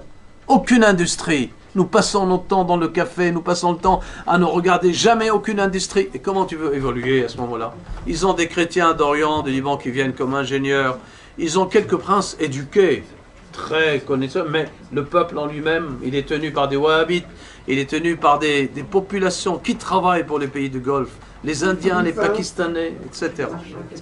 Voilà, place aux questions. Excusez-moi pour que ce soit rapide et réponse courte pour que vous puissiez tous parler. D'autres questions? Pardon madame, vous répétez votre question? Oui. Mon père, à l'époque, c'était pas une question, mais c'était à l'époque où mon père travaillait avec la famille Ibn Saoud, parce qu'il travaillait là-bas. Et c'est vrai qu'à l'époque, c'était les échanges de pétrole contre blé. Il a négocié, hein, mon père. Hein. Tout à fait. Et c'est vrai qu'à un moment donné, il a dit non, ça on ne peut pas continuer. Et mon père est resté ici. Et je sais que mon père avait été emprisonné, hein, je connais bien l'histoire. Hein. Ah, les blés de l'Europe, quoi, Oui, le blé oui, de l'Europe. oui, c'était ça. Hein. C'était Voilà, ça. voilà le grand problème, d'ailleurs prédit par Averroès, prédit par Ibn Khaldoun, prédit par Avicenne, leurs grands philosophes qui ont su dialoguer avec les Grecs, combien même à travers les traductions. Moi, cette histoire que ça a été traduit du grec, que les Byzantins eux-mêmes, syriaques, c'est vrai, c'est eux qui ont traduit du grec en syriaque en arabe, mais ces philosophes, Averroès, Avicenne, ayant lu la traduction, ils ont eu une attitude rationnelle de très haut niveau qui même dépasse les commentateurs d'aujourd'hui. D'ailleurs, je dis à mes collègues à la Sorbonne, à Rémi Braque et d'autres, qui aujourd'hui de nos élèves lit Platon et Aristote directement dans le texte? Avec la réforme qu'on nous a belkacémisée, là, comment voulez-vous? Qu'est-ce que vous reprochez aux Arabes d'avoir lu ça dans la traduction arabe? Et alors? Mais ils l'ont caché, certes, ils n'ont pas dit, ce sont les Syriaques, ils n'avaient pas le droit. C'était la tête coupée d'Averroès, s'il remerciait le grand Isaac, qui est syriaque et qui a traduit du grec. Donc, ils ne pouvaient pas le dire. Mais aujourd'hui, nous lisons Platon et Aristote, la plupart le lisent dans la traduction, et ils ont une réaction très supérieure. Mais aujourd'hui, ils ne veulent pas, et à mon avis, ils vont... Je parle avec une certaine compassion intellectuelle. C'est quand même dur d'avoir une compassion intellectuelle à l'égard d'une république qui enlève 7000 femmes Je suis très étonné de ces esthètes qui admirent Palmyre, les ruines, les chefs-d'œuvre de l'homme, mais ils oublient le chef-d'œuvre de Dieu. Ces femmes terribles, ils ont besoin d'être sauvés, les yézidites, les chrétiennes. Et la coalition tarde. Moi, je la pressens vers septembre, parce que la chaleur est telle en été, que pour avancer avec les chars dans le désert, l'hiver et la chaleur, ils la préparent pour le moment. Et à mon avis, c'est l'armée iranienne qui va être à la tête. Et égyptienne, jordanienne, appui des forces spéciales américaines, les Navy Seals, et puis l'armée libanaise au nord du Liban, et puis la légitime syrienne est très affaiblie, mais c'est surtout la Russe tient par la flotte, par les missiles, et puis la flotte américaine. Ils vont tenir ils n'accepteront jamais que cette terre rentre dans un désordre total. Il faut prendre le pétrole là où il est, à moins 100 $ le baril, pour concurrencer qui? La République de Daesh qui vend les pétroles très très bas. D'autres questions ou remarques ou objections? Un peu charitable avec ces pauvres musulmans, vous êtes bien cruel, en ce sens qu'ils vivent encore avec leurs contemporains. Les contemporains du Coran sont toujours là, les chrétiens et les juifs. Vous avez allusion tout à l'heure aux juifs radicaux, quelques juifs radicaux qui tournaient leur regard vers Hébron, en disant bon, il y avait quelques origines cananéennes parmi les voisins de Hébron, faisant allusion, une vague allusion aux Libanais qui, tout à fait, oui. Les ancêtres, on le sait, sont cananéens. Mais globalement, il n'y a plus d'Amalécites, il n'y a plus de Cananéens, il n'y a plus de Jébuséens, il n'y a plus d'Édomites. Tous ces peuples ont disparu depuis longtemps. C'est bien que dans la tradition juive hébraïque, il n'y a plus d'ennemis réels, concrets, directs à combattre. Tandis que ces pauvres musulmans ont toujours leurs ennemis, qui sont les juifs et les chrétiens, qui figurent dans le Coran, qui sont... Alors si les juifs et les musulmans avaient disparu, et les chrétiens avaient disparu, peut-être que l'islam aujourd'hui aurait été au même niveau moral que sont les juifs et les chrétiens. Oui, alors ils n'ont pas de chance à cet égard. Comment combattre sinon en disparaissant, en leur faisant la grâce de disparaître immédiatement. Si les chrétiens et les juifs disparaissaient, peut-être qu'on pourrait sauver l'islam. Votre remarque est très judicieuse et elle me permet de développer une idée que j'ai développée dans le chapitre de l'islam radical, c'est que l'erreur des musulmans était d'avoir, puisque vous parlez de l'histoire moderne, que leur ennemi est en face, mais ils ont fabriqué de leur ennemi ancestral, qui est leur frère ennemi, le fils d'Abraham, de la servante d'Agar, qui descendent d'Ismaël, et puis le juif qui descend de la femme légitime, comme dit saint Paul. Ils ont fabriqué une alliance qui jusqu'aujourd'hui se retourne contre eux. C'est l'alliance qu'a choisi le mufti de Jérusalem en 40, dans son alliance avec Hitler et les Waffen-SS. Il a fourni à Hitler 30 000 hommes dans les Balkans qui se battent pour la solution finale. Et quand il a rencontré en novembre 1941 Hitler, sa main était comme ça, le mufti de Jérusalem. Hitler était fasciné, parce que pour Hitler, les Arabes, ça vient peut-être en race inférieure, juste avant ou après l'arianisme, mais il a quand même lui dit, nous allons les éliminer ensemble. Et il a vu cette alliance. Il lui a dit, je vais vous donner, Dieu sait ce qu'aurait fait Hitler une fois qu'il a découvert la Palestine et le pétrole. Il aurait soumis tous ces Arabes et il serait esclave à lui fournir le pétrole et sans égalité de droit. Il ne les aura pas traités comme les Américains les traitent. Parce qu'après tout, les Britanniques, majesté, quand ils voient le roi, et les Américains, Your Highness. Et ils achètent. Et cette alliance avec le nazisme, comme le nazisme a perdu la Deuxième Guerre, ben, ils ont perdu. Création de l'État d'Israël après la Deuxième Guerre. La guerre des Arabes nazis a continué avec Arafat, entraîné chez les Waffen-SS, lui aussi, avec les nazis, et elle a continué avec les partis politiques qui sont nés, ce qu'on appelle le parti Baas, le parti national-socialiste, les Svega et les 33, même les phalanges, même s'il y a des nuances chrétiennes avec les phalanges chrétiennes, il y a eu des milices qui sont devenues un peu des milices fascistes pour dire nous allons en finir avec le juif. Mais ils n'ont pas su déclarer leur état arabe. Et d'ailleurs, Allenby et Laurence, pourquoi d'Arabie, ils étaient désespérés parce que quand ils ont ouvert Damas, ils arrivent avec ces bédouins, tout le monde s'entretuait pour des divisions, ils ont vu les divisions. Laurence d'Arabie, direction Londres, j'en peux plus. Surtout qu'ils venaient d'être violés par nos soldats turcs. Il y a eu quand même des alliances entre certains chrétiens et les musulmans, les chiites, Bien notamment, sûr, dans bien le sûr. sud du Liban. Tout à fait, et L'armée du général, Le général, Antoine hein. Lahd, était Silence. composée Tout à fait. à la fois de Tout à fait, chiites tout à fait, oui. et de chrétiens. Et oui, parce qu'avec les juifs, les chrétiens de ma génération, les chrétiens de Bachir Gemayel, ont préféré cette alliance avec la grande armée d'Israël qui date de Shamoun d'ailleurs, de Shimon Peres, de Ben Gurion et Golda Meir, qui se sont dit la minorité chrétienne du Liban, c'est le pont que nous devons établir pour défendre une minorité semblable à celle des juifs et qui est à la présidence. D'accord, mais l'erreur d'Israël n'a-t-elle pas été, en vérité, de s'appuyer exclusivement sur les chrétiens du Sud plutôt que sur l'alliance déjà existante entre les chrétiens du Sud et les chiites? Ah oui, mais les chrétiens du Sud et les chiites, n'oubliez pas que l'armée du Liban Sud, qui a été dirigée par le commandant Haddad au début, et après récemment, Lahad est venu après, le général, major de sa promotion au sein de l'école de guerre française, hein, c'est pas un milicien rebelle. Et sa milice, l'armée du Liban Sud, elle était constituée de 65% de chiites, mais qui ne sont pas avec le Hezbollah aujourd'hui, et dans 1000 à 1005, aujourd'hui se trouve exilé en Israël. Lui-même s'est exilé en Israël parce que Chirac a refusé de l'accueillir ici comme réfugié politique. Il est mort là dernièrement et il a même ouvert un restaurant pour vivre, lui qui était 4 étoiles, même 5 à la fin, et il vivait d'un restaurant à Tel Aviv. Il est mort dernièrement. L'alliance entre juifs et chrétiens, elle date du temple de Salomon. Et ça, c'est ce qui affaiblit tout musulman radical, Hezbollah inclus, qui veut se débarrasser des chrétiens de Liban.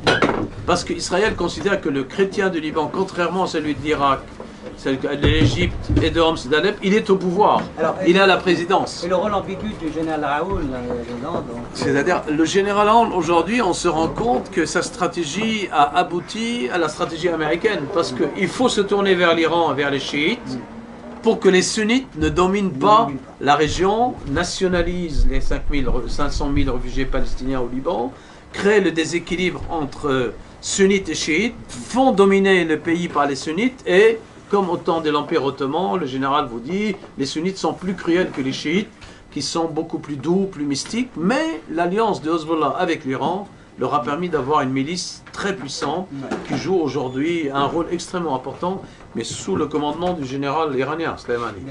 Mais jamais le Hezbollah ne se retourneront contre les chrétiens. Et c'est là où le général a bien misé, c'est que il n'y a pas un seul chrétien qui est mort d'un fusil Hezbollah. Aujourd'hui, ils se battent comme l'armée libanaise contre les rebelles de Daesh à Kalamoun et ailleurs. Et quand Obama s'est tourné vers les Iraniens, il leur a dit, voilà, vous ne m'avez pas élu président. Aujourd'hui, si vous m'avez élu à la place de Soleiman en 2008, je serai le président idéal pour établir le pont entre l'Iran et le monde américain et que le Liban soit sauvé de Daesh. Sa vision était juste. Elle a paru comme une trahison, mais il a gagné 23 députés par cette alliance. La seule chose, c'est que ce sont les Hezbollah eux-mêmes qui ne veulent pas de lui comme président. Et pour quelle raison? Parce qu'une fois président, le général que je connais personnellement a une vision stratégique de la région tellement globale qu'il aurait dit à la milice, c'est moi le président maintenant, j'appelle Rouhani personnellement à venir au Liban, et Nasrallah serait le numéro 2 dans cette stratégie. Il aurait fait disparaître les milices. Bien sûr. Et même Il l'aurait intégré dans l'armée. Mais même sans la faire disparaître, sa présence comme président de la République aurait rendu Nasrallah, qui est numéro 1 maintenant au Liban. Il parle, quand on écoute ses discours, il attaque l'Arabie Saoudite, il défend les Houthis du Yémen contre les sunnites de l'Arabie Saoudite. Il l'aurait éclipsé. Il le sait, c'est à cause de ça. Et quand même, c'est un chrétien qui est fort, qui allait dominer tout le pays. Donc, on n'accepte pas de président fort au Liban. On le veut modéré pour qu'il soit entre l'équilibre sunnite et chiite. Quand arrive un général Hound, il est imprévisible pour eux et il est dominant. Quoi. Et là, il a 81 ans et malheureusement, mais il faut lui reconnaître que l'Amérique suit sa stratégie, parce qu'elle s'ouvre au général Soleimani à l'Iran, lui a dit le Hezbollah n'est plus traité comme une milice terroriste par les Américains. Ils ont besoin d'eux. D'autres remarques? Autre question?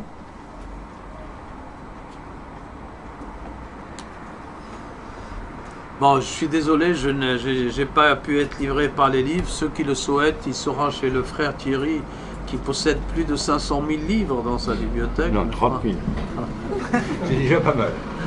Et vous pouvez l'avoir, mais le prix de ces livres iront pour l'entretien du club de l'aéropage. Donc c'est pour vous l'achetez pour le frère Thierry, pas pour moi.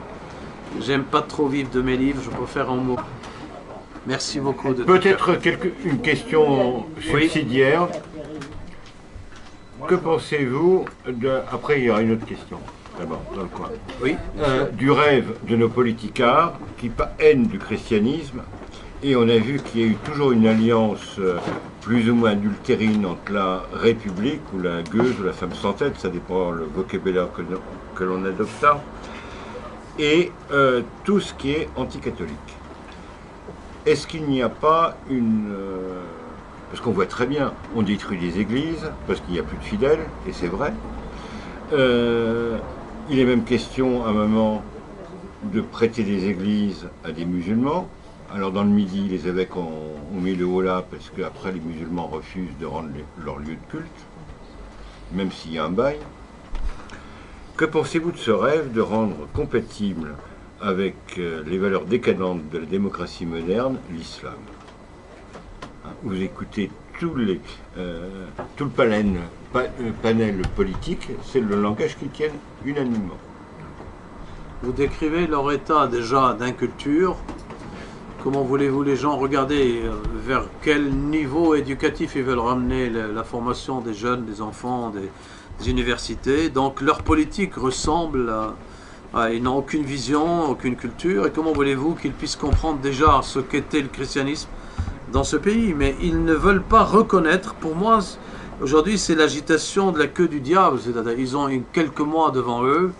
Ils n'ont pas réussi à faire appliquer le cahier de charge de toutes les loges qui les ont placés là où ils sont. Et ce cahier de charge, il est connu. Mariage LGBT, vous les connaissez, vous regardez l'État. Et ils ont même réussi là où ils ont, dans la langue française, quand moi, par exemple, moi je refuse d'utiliser, c'est ce que j'ai dit aux manifestations, la Manif pour tous, toutes ces jeunes, je dis, vous dites l'IVG, vous dites le GPA, vous dites LGBT, mais quand vous prononcez ces lettres, vous en faites des concepts. Or, la philosophie, c'est connu depuis Aristote. Une idée par rapport à un réel qui est déduit devient un concept quand il y a déduction. Quand il y a déduction d'une vérité. Donc, je parle d'un concept. Vous dites IVG comme si c'était un concept. Et vous finissez dans les enfants disent un IVG. Mais un IVG, c'est comme vous disiez, la réalité, la nature, la pluie. Eh bien non, l'IVG ne doit pas être prononcé. L'interruption volontaire de grossesse, la gestation par autrui, ils ont réussi à vous nous mettre dans le cerveau comme un concept. Et vous finissez par dire oui, oui, pour ou contre. Mais non, les concepts se génèrent du réel. Et tout se fait aujourd'hui à partir d'abstractions pour détruire ce que la famille a pu établir dans ce pays. Et c'est pourquoi il faut, comme d'autres, je suis désolé, royaumes européens, il faut une famille royale à la tête, même constitutionnelle. Les Anglais arrivent à dire à l'Europe oui ou non. La reine annonce, et la vie de Churchill, on a beau dire que c'est une perfide Albion, on a beau dire que les Belges ont des rois qui ne sont pas à la hauteur, il faut mentionner, elle n'est plus là. Mais quand même, lui-même représente cette famille. Aujourd'hui, il n'y a plus de famille. Du coup, qu'est-ce qu'on a? On se bat pour savoir si c'est Nicolas ou Alain ou... Mais qui sont ces gens? Pourquoi les primaires doivent me concentrer autour? Chez les Américains, démocrates et républicains, c'est assez large comme primaire dans le peuple pour arriver à deux qui sont peut-être les plus charismatiques. Là, c'est tellement étroit qu'on dit, pourquoi je reviens? Donc, on est tenu par des faux concepts, par des faux candidats et des faux électeurs. Comment voulez-vous opter pour une philosophie? Quelle est la philosophie qu'il faut suivre? Aucune, il n'y en a pas. Il y a des gens qui sont nommés, on ne sait pas pourquoi. J'entends dire des gens, ah oui, mais vous critiquez en tant que prof la ministre de l'Éducation nationale, mais qu'est-ce qu'elle est belle? Je lui dis, mais quel argument? En plus, je ne trouve pas qu'elle soit plus belle que quoi que ce soit. Alors, regardez ses yeux, je lui dis, qu'est-ce que vous me décrivez? Ah, il faut sauver l'article sur Palmyre. Ah, Palmyre, je pleure sur tes ruines. Chateaubriand, mythomane à Jérusalem, qu'il n'a jamais vu d'ailleurs. Qu'est-ce que c'est ces ruines? D'accord, il faut sauver Palmyre, mais parlons des 7000 femmes enlevées, violées, des destructions d'une tradition chrétienne. Là, il n'y a plus de contenu. Enfin, Il n'y a plus de contenu. Ce qui est effrayant qu'en France, il y a une réislamisation des jeunes de la 2e ou 3e génération, phénomène qui est propre à l'islam. Parce qu'au fond, les 5 piliers, c'est très simple à pratiquer. Oui, mais ils vont aboutir à un échec, père. On peut l'espérer, on en discutera. Et ils reviennent de la bataille, là. Ils savent ce qu'ils ont subi, les djihadistes. J'ai eu, en banlieue parisienne, un sorte de kit de conversion. Alors, je pas un kit de conversion. Oui. Petit tapis de prière, le Coran, Tout à fait. le petit chapelet de prière, enfin qui nous ont volé à nous chrétiens d'Orient. Et en 15 jours, 3 semaines, Oui. ils font des gens pratiquants. Je veux dire, pas pieux. Parce que pour le bourgeois dégénéré d'Occident, l'islam, c'est quoi? Dans le meilleur des cas, c'est le soufisme, qui peut être séduisant. Et au même moment, qu'est-ce qu'on voit? C'est vrai qu'il y a des baptêmes d'adultes tous les ans à Pâques. Mais est-ce que ces gens-là sont réellement J'avais un pratiqués? grand-père. Il vous ressemblait un peu. Il avait une barbe, mais il avait toujours son fusil de chasse, même pendant le repas, parce qu'il savait très bien, en faisant le fusil de chasse, il va croiser un islamiste. À l'époque, ça commençait les Palestiniens, et que la marche, la promenade de chasse se termine par une bataille. Et quand il commençait ces discussions autour du contenu, etc., il leur disait cette phrase que je trouve de plus en plus vraie. C'est pas parce que c'est mon grand-père, parce qu'il m'a dit arrêtez de mettre de l'ordre dans les poubelles. Vous prenez le plastique, le papier, les boîtes de conserve. Une fois que vous avez fait de l'ordre, boîte de conserve, plastique, papier, quel ordre avez-vous créé? Il n'y a pas de fruits, donc vous sentez une odeur de plus en plus forte. Vous allez discerner les odeurs. Il leur a dit, le diable se bat contre vous, et depuis l'origine, celui qui me dit que Jésus n'est pas fils de Dieu, il m'attaque s'il veut me tuer. Si je suis guerrier, je me défends, ou bien je meurs en martyr, ou bien j'arrête, je défends ma famille. Quand on détruit des églises en Irak, vous avez raison, votre nuance, moi je pense aux 5000 églises annoncées sur Internet à vendre. Et c'est un prince d'Arabie Saoudite qui s'occupe du projet de la construction des mosquées en Europe. Projet de la construction, PC, des mosquées en Europe, ça fait PCME. On aurait pu leur donner ça comme nom de parti aux Républicains, n'est-ce pas? PCME, c'est-à-dire si vous êtes « je suis pour le retour des rois de France », t'es pas républicain, donc t'es un pécheur. Il l'a trouvé, Sarkozy, pour se faire financer par les Américains, surtout les Républicains. PCME devient « ah tiens, qu'a-t-il dit ce prince ?» Il a dit « on nous propose des églises, je refuse d'acheter des églises, on peut les acheter tous, un chèque ». Il était au Ritz, à l'hôtel de Ritz, il a fait sa conférence de presse en arabe. Il n'a pas donné de traduction de texte, il a dit que les journalistes qui savent l'arabe traduisent, on n'a pas envie de leur faire des trucs. On veut construire des mosquées, et mon budget est de 40 milliards de dollars pour l'Europe. Qu'est-ce que ça me fait le maire de Lyon, M. Lenoir, à l'époque, pour ma mosquée? Les 1000 mosquées demandées par M. Boubacar, qu'est-ce qu'ils demandent? Tout ça est ridicule pour eux, parce que pour eux, acheter une église, c'est déjà, il a dit, je dois détruire la croix pour en faire une mosquée, et détruire des croix en terre chrétienne, il l'a dit. Cela provoquerait une fitna entre chrétiens et musulmans, et l'Arabie Saoudite ne le veut pas. Même les musulmans refusent d'acheter ces églises. Vous avez entendu parler du festival de Venise, là, il y a un endroit, une église de une ancienne église de Venise, et il y en avait des centaines privées des cardinaux, qui célébraient les messes après avoir vu leur maîtresse pendant un week-end. Ils faisaient une petite messe chez sa maîtresse pour s'occuper, bénir ses bâtards, tout ça. François a besoin. Et ils en ont fait une mosquée figurative. C'est-à-dire, on va faire construire une mosquée pour plaire aux musulmans dans ce festival artistique pour qu'ils puissent visiter la manière dont une mosquée s'est faite. Ils rentrent, les musulmans visitent. Qu'est-ce qui se passe? Ils disent, mais c'est pas un musée, ils se sont mis à prier dedans. On leur a dit, mais attention, attention, c'est pas une vraie. Comment c'est pas une vraie? Vous avez tout reproduit. Alors ils ont fermé la porte et dit, c'est une vraie, on y prie. Alors ils l'ont désaffecté de mosquée, ils l'ont affecté non pas en chrétienne, ils l'ont affecté de nouveau en musée, mais neutre. Ah non, non, c'était ça, une exposition d'une mosquée. Imaginez, ils ne jouent pas. Pour eux, ils sont incarnés dans une religion charnelle. Plus charnel, on ne peut pas. Et les 5 piliers dont vous parlez, si vous les vivez comme un bouddhiste, il n'y a pas de guerre possible. Mais si vous ajoutez le 6e pilier, le djihad, qui cesse d'être spirituel et qui devient un acte charnel, et la force qui t'est donnée comme au temps des duels de nos rois, c'est parce que tu as la vraie foi, et ben tu coupes des têtes et tu avances, comme la République de Daesh. Ils les bombardent aujourd'hui, les gens de Daesh, mais ils perdent des hommes. Mais pour gagner contre eux, il faut attaquer avec l'armée égyptienne, jordanienne, libanaise, américaine, les forces spéciales, et raser, pas les chameaux, mais les Range Rover, et pas avec des épées, mais des kalachnikovs, et le pétrole qu'ils possèdent. D'où vient l'argent de ces gens? Ils ont un budget d'État. Tout est traité sur informatique. Tout. Les salaires, tout. Oui, monsieur. Vous avez une question d'abord. Allez-y. Moi, c'est pas trop dans le... Oui. C'est pas trop dans le même domaine, mais c'est pas grave. Vous avez remarqué qu'il y a beaucoup de tensions aujourd'hui entre les Européens et les Russes?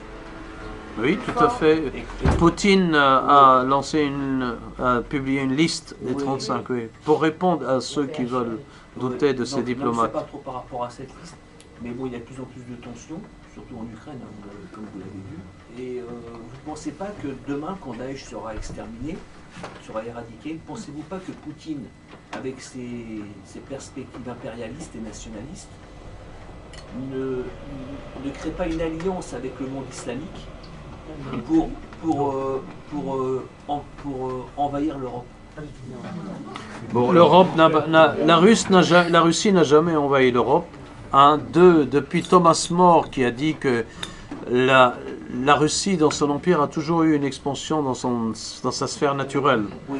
Et quand l'Europe s'est attaquée à l'Ukraine pour l'acheter d'une certaine façon, l'Amérique, moi j'ai été plusieurs fois à Kiev, à l'université de Kiev, les professeurs me disaient mais on reçoit 700 bourses annuelles des Américains, la France nous en donne à peine 10. Comment voulez-vous qu'on suive encore quelle Europe? Et donc les Américains, à travers certains Européens, et surtout Angela Merkel, ont voulu s'emparer de cette source même de leur orthodoxie.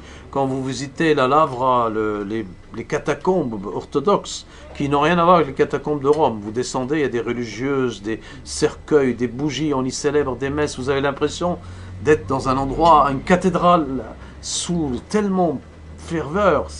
Les catacombes de Rome sont un peu froids. Et là, la Russie ne peut pas abandonner ses racines de Vladimir, d'Anne de Kiev.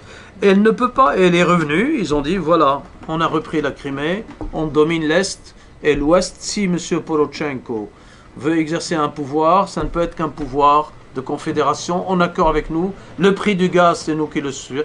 Il les tient.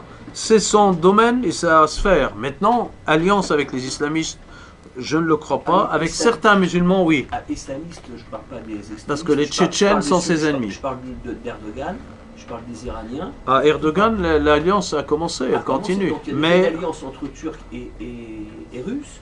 Vous avez une alliance qui est très forte entre Persans, entre Iraniens et Russes également. Tout à fait. Qui sont des non-arabes. Et ensuite, à partir de cet axe-là, ils peuvent se déployer après sur le monde arabe et ensuite le Maghreb et monter et provoquer une poussée très forte. Je dirais militaire contre l'Europe avec une puissance russe qui est quand même forte au niveau de tant mieux pour les chrétiens d'Orient, parce que si la Russie domine, ça sera un État orthodoxe qui sauvera les chrétiens orthodoxes d'Orient. Mais si l'Europe veut dominer avec ce qui se passe à la Commission européenne, toutes les réunions que j'ai là-bas avec eux, tu regardes, et quelle est l'idéologie qu'enseigne la Commission européenne? Quelle est cette idéologie? C'est l'idéologie des années, des francs-macs des années 40-50, avec l'universalisme, l'internationalisme, et tout leur but, c'est qu'il n'y ait plus d'Europe chrétienne. La preuve, ils ont commencé par enlever les racines judéo-chrétiennes et gréco-romaines, et ils y vont de plus en plus pour créer des faux concepts. Et ces faux concepts, c'est l'IVG, le GPA, parce que c'est l'Europe aujourd'hui qui demande à la France d'accepter la GPA. C'est l'Europe aujourd'hui qui demande à la France d'accepter plus de migrants. C'est l'Europe, etc. Mais justement, ces comportements qui sont anti-chrétiens ne peuvent pas, risquent de favoriser ces invasions. Mais risquer quelle? La Russie, pour moi, est chrétienne orthodoxe. Par impiété. Poutine, quand il a rencontré, on a beau le traiter de KGBiste hypocrite, mais quand il a offert l'icône au pape François, il a fait 3 fois le signe de croix comme les... Mais non, c'est pas... C'est l'alliance de l'église orthodoxe et des amis de Saint-Pétersbourg et du KGB, tout mélangé. Oui. Ça, c'est les Romanov. Bon. C'est pas une façade. Non, alors je vais essayer de répondre très brièvement. D'abord, le KGB, à la fin de l'époque soviétique, c'était, grosso modo, l'équivalent de l'ENA en France, une école de cadre. Deuxièmement, le communisme. Alors, nous sommes ici, je pense, majoritairement anticommunistes. Et, je pense, du moins je l'espère, et qu'en était étudiant, on s'est battu contre les bolcheviks ou leurs successeurs. Et ce qui est admirable, que toutes ces fripouilles, aujourd'hui, sont pro-américaines. Tous les universitaires que j'ai eu comme prof, Jean-Pierre Cotte et tous les autres, bon, je ne trouve pas les mots pour la langue française est riche.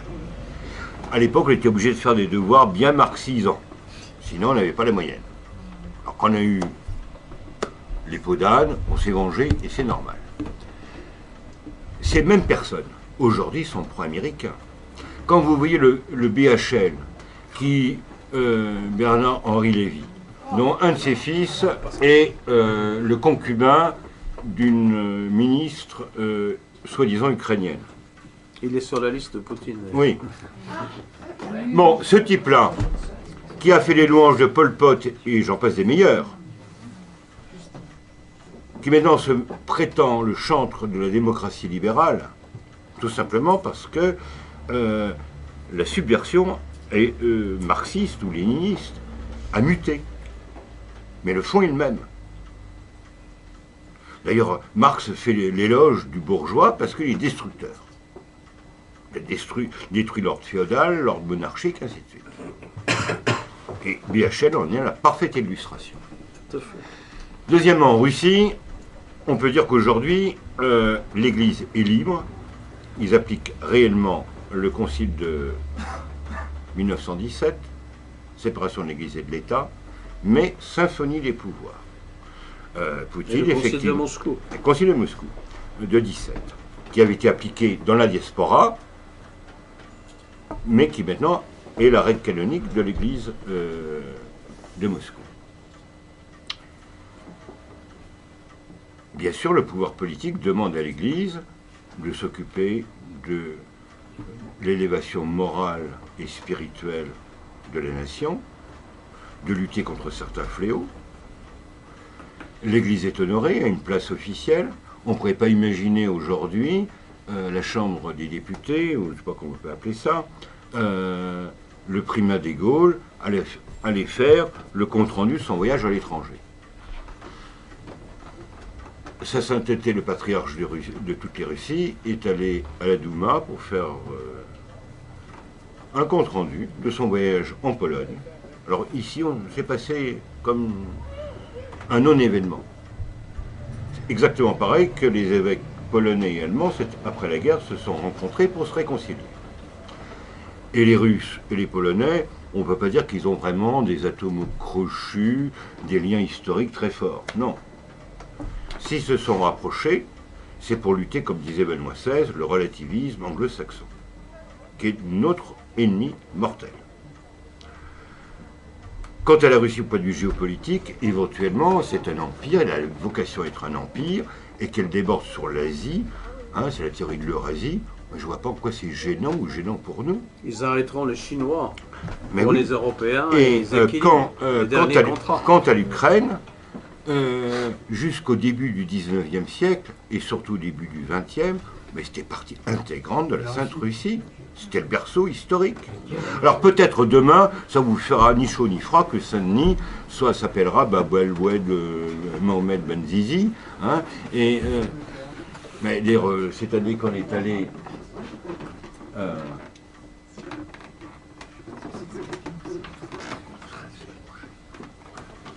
D'autres questions avant que le frère Pierre l'abbé nous convertisse totalement à l'orthodoxie. Oui. Voilà. Oui, Joël.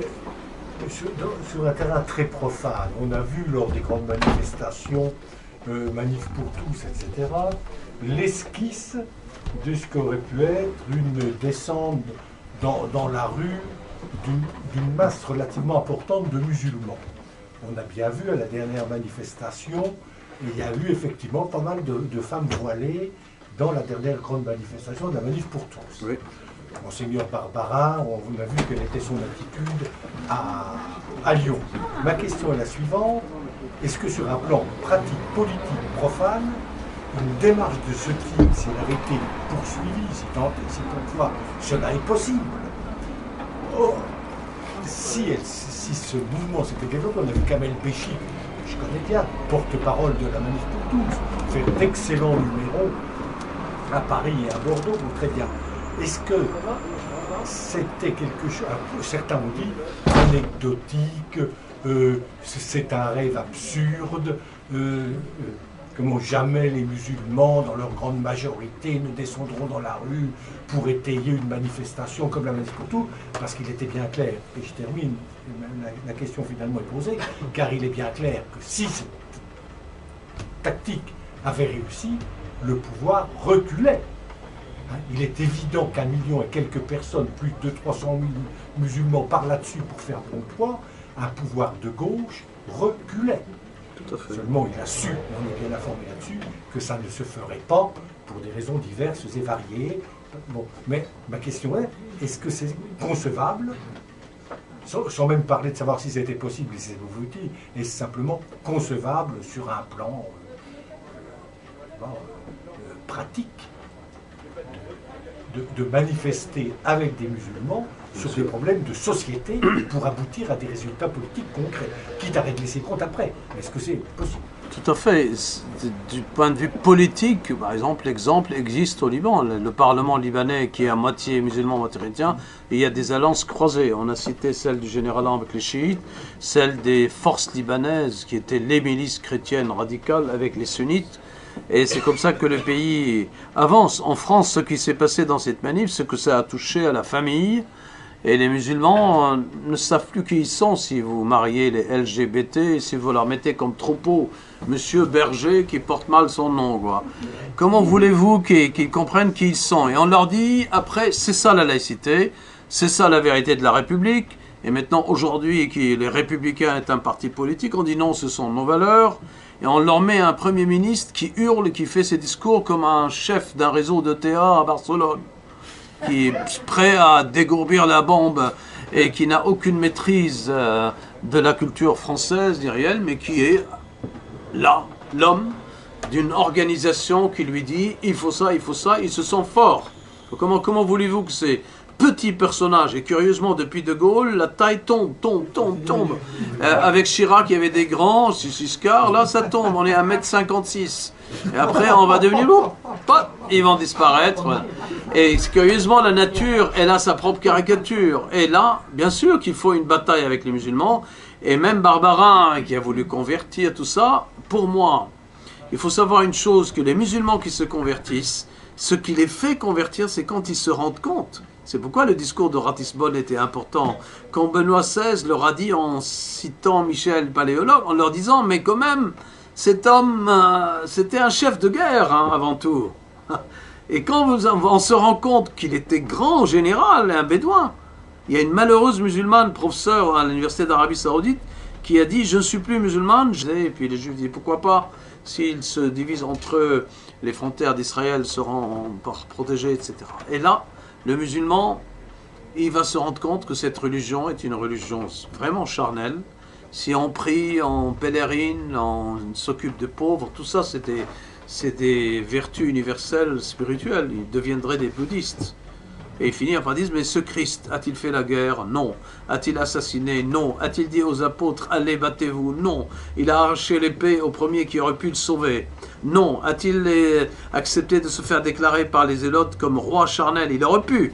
Il aurait pas fait une révolution. Il aurait duré 100 ans comme Jésus, l'autre, le charnel de Massada.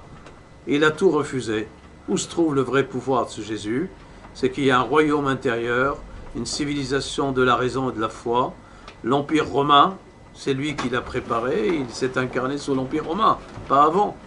L'humanité n'était pas capable de comprendre encore l'alliance de la raison et de la foi, et puis qu'on arrête ces républiques, ces califats qui sont D'ailleurs, les gens disent, ah, ils veulent rétablir le califat, les malheureux, ils avaient un calife, c'est un peu comme notre pape. Jamais de la vie. Les califes étaient divisés dès l'origine, les 4 premiers assassinés.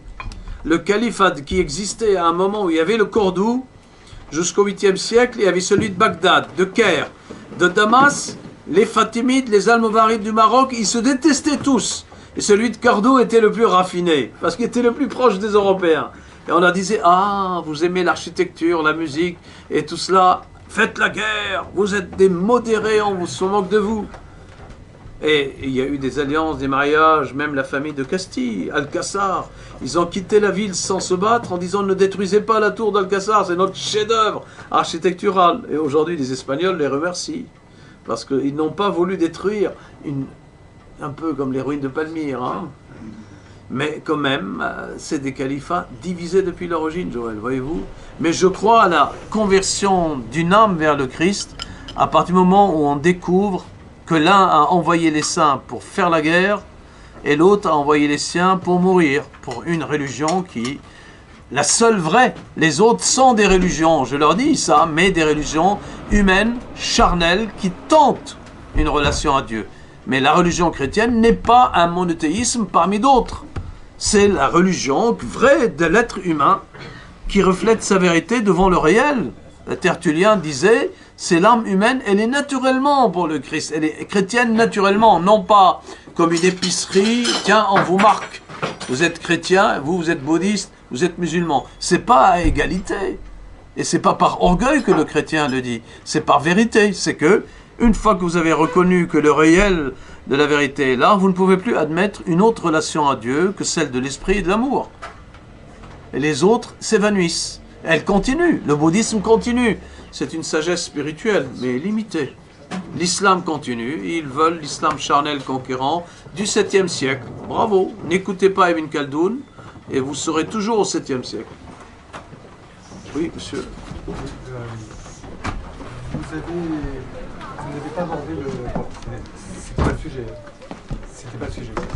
Mais ce nouveau phénomène dont les médias ne parlent pas du tout, les médias maçonniques, pour rappeler un chat un chat, ce phénomène qu'on appelle la conversion des musulmans à Jésus. La conversion des musulmans au Christ. Au Christ. Au Christ. On n'en parle pas beaucoup dans les médias. La conversion des musulmans au christianisme, oui. Voilà, comme on dit, on parle beaucoup on parle toujours des trains qui déraillent, mais on ne parle pas des trains qui portent à l'heure. Un musulman qui pose une bombe dans un métro, c'est un peu normal qu'on en parle. Mais des millions, des milliers, des centaines de milliers de musulmans qui se convertissent tous les jours à Jésus, comme c'est le cas en ce moment, on n'en parle pas. C'est la République qui ne veut pas en parler. parler. Les médias maçonniques. Moi, j'ai vécu avec eux au Liban. Oui. Et c'était mes camarades chez les jésuites. Oui. C'est la bourgeoisie musulmane. Ils n'acceptaient pas d'aller dans les universités musulmanes. Ils trouvaient ces rétrogrades. Ils suivaient le catéchisme avec nous. On discutait du Coran. On leur dit on ne peut pas admettre. Et puis ils finissaient par demander le baptême, mais on ne les a jamais forcés. Parce que le chemin de rencontre avec le Christ, c'est un chemin personnel avant tout. Mais l'Église catholique doit adopter objectivement, au lieu, comme on fait en France, d'ajourner le baptême, de préparer 2-3 ans, de dire aux musulmans, mais vous avez votre foi, etc. Au contraire, on a dit, c'est votre rencontre, on l'encourage, on l'apporte au lieu de relativiser 3 monothéismes qui sont inconciliables. Inconciliables. Alors, justement, la position de la majorité des évêques de France est particulièrement... sont divisés, oui. C'est un problème, voilà. Parce qu'ils sont effectivement divisés. Un évêque comme Monseigneur, par exemple, oui, dans le Var, que je connais un petit peu, sa position est très claire. On doit annoncer la bonne nouvelle à tout le monde, donc aux musulmans aussi. La position des évêques, de la majorité des évêques de France, c'est de dire on ne veut pas d'histoire, on n'annonce pas la bonne nouvelle, du moment qu'on a des bons rapports avec eux. Bon, voilà, c'est un vrai problème. Vous savez que cette attitude a été adoptée au temps de Monsieur Mazenot, sous Louis-Philippe, Elle a été adoptée par Napoléon III quand il a voulu créer un royaume arabe, retirer les armées françaises, leur donner la protection à un royaume arabe d'Abdelkader, tout ça, pour les arracher à l'influence de l'Empire ottoman. Et au moment où la Vigerie, le cardinal des Pères Blancs, voulait partir pour annoncer l'évangile, on l'a calmé, il a dit non, je construis Notre-Dame d'Afrique. Et quand le Parlement français, divisé entre légitimistes et orléanistes, n'a pas réussi à élire et de faire de comte de Chambord un roi de France, et ben la Vigerie s'est ralliée. Il a dit la République c'est le prolongement de la monarchie, et le pape Léon XIII l'a suivi. Après un an, et on accuse la Vigerie de ralliement. Il a dit j'ai des millions d'âmes à convertir au Christ. Qui sont ces millions? Des millions de musulmans qui le demandent. Charles de Foucault aussi, il en a converti. Au Liban, il y a chaque année, Monseigneur Codre qui a été cité, d'autres baptisent chaque année, mais ils le font en toute liberté. Le fameux Fadel, l'Irakien, qui a fui les chiites, le malheureux, lui aussi, lui ne lui parlait pas de Coran, il accepte même, pour nous c'est des versets sataniques, d'un bout à l'autre. Je partage cette idée. Oui, c'est-à-dire, il y a dans ce livre, il y a déjà, si on l'accepte comme descendant de ciel, il est plein de contradictions. Si on accepte la chronologie, l'exégèse historique, il restera. N'oubliez pas, moi dans le livre, j'ai essayé d'analyser et de traduire les versets guerriers, il y en a à peine 5 ou 6. Et avec ces 5 ou 6, Daesh envahit le Proche-Orient. Elles sont radicales, mais il n'y en a pas plus que 5 ou 6. Et les autres, c'est des habitudes bédouines très complexes. Si je vous traduis mot à mot les versets qu'il utilisait, c'était toujours des questions de besoins quotidiens. Et quand il a légiféré en Torah de 4, il y a un de ses esclaves, son esclave chrétien, il s'est mis en haut de toi à crier Dieu est grand, Dieu est un, et c'était le premier muezzin. Il n'a même pas inventé le muezzin, Mahomet. C'est un chrétien qui l'a fait. Et c'est pour dire qu'il y avait des habitudes bédouines. Sa fille, Fatima, elle s'est battue, c'était une femme du grand calife Ali, elle a été assassinée par Omar, nous le savons, elle était guerrière, elle a invité la Croix-Rouge dans le désert. Elle disait, mon père, on n'achève pas les blessés, on les guérit. Elle s'est battue, Omar était tellement jaloux d'elle, et d'ailleurs, sunnite, chiite, ça date d'elle, parce que le royaume tunisien est fatimide, il porte son nom. L'université Al-Azhar d'Égypte, c'est Al-Zahra, la rose du désert, parce qu'elle sauvait les blessés, c'était sa fille. C'était la femme. Et je trouve que l'islam, s'il était uniquement gouverné par la famille du prophète aujourd'hui, on serait à un mysticisme iranien, chiite, très tempéré. Parce que les chiites, ils n'ont pas 5 piliers, ils ont 9. C'est des duodécimains, 12. C'est-à-dire, ils varient les dispositions spirituelles. Ils ont le fameux Omar Khayyam, les grands poètes mystiques. Ils ont beaucoup d'Anglais qui ont connu cette... Ils ont dit dommage qu'ils soient convertis à l'islam. C'était une grande civilisation freinée par l'islam. Et d'ailleurs, aujourd'hui, on le voit. Les Iraniens sont très évolués. Les jeunes, aujourd'hui, ont une liberté incroyable, mais ils font attention. Mais quand l'Iran va exploser, quand l'Amérique va ouvrir l'Iran comme Cuba, vous allez voir. Et c'est la famille du prophète, c'est le sang. Hussein Alice, dans le fils de Alice est marié avec la princesse perse, et il est parti avec elle jusqu'aujourd'hui. Il n'y a que la majorité, et les sunnites ont peur. Les rois d'Arabie Saoudite, mon père qui connaissait un des princes, et j'ai un beau-frère qui a travaillé avec eux, chaque fois que le prince Ben Saoud, c'est une culture incroyable, le prince Ben Saoud, Fabius est un culte devant le ministre des Affaires étrangères d'Arabie Saoudite, il est un culte. Et quand il vous parle, à la fin, il prend les Libanais en main, il dit priez pour nous, priez pour nous. Qui nous? Ben, ceux qui sont à la tête de la monarchie, parce qu'ils sont minoritaires. Et priez, quel danger? Mais les Wahhabites, ils les menacent. Vous écartez la Mecque, on la tient par un peuple ignorant qui fait le tour en millions autour.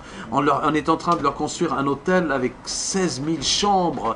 Ils tiennent ce peuple. Si vous l'éveillez par la raison, vous lui donnez une foi libre, ben, il n'y aura plus de Wahhabites qui tiennent le pétrole et les richesses de ce pays. Les Wahhabites menacent le roi depuis Ibn Saoud, le 45. Si tu dérapes, il y a eu des assassinats. On envoie un cousin, il lui met une balle dans le cœur.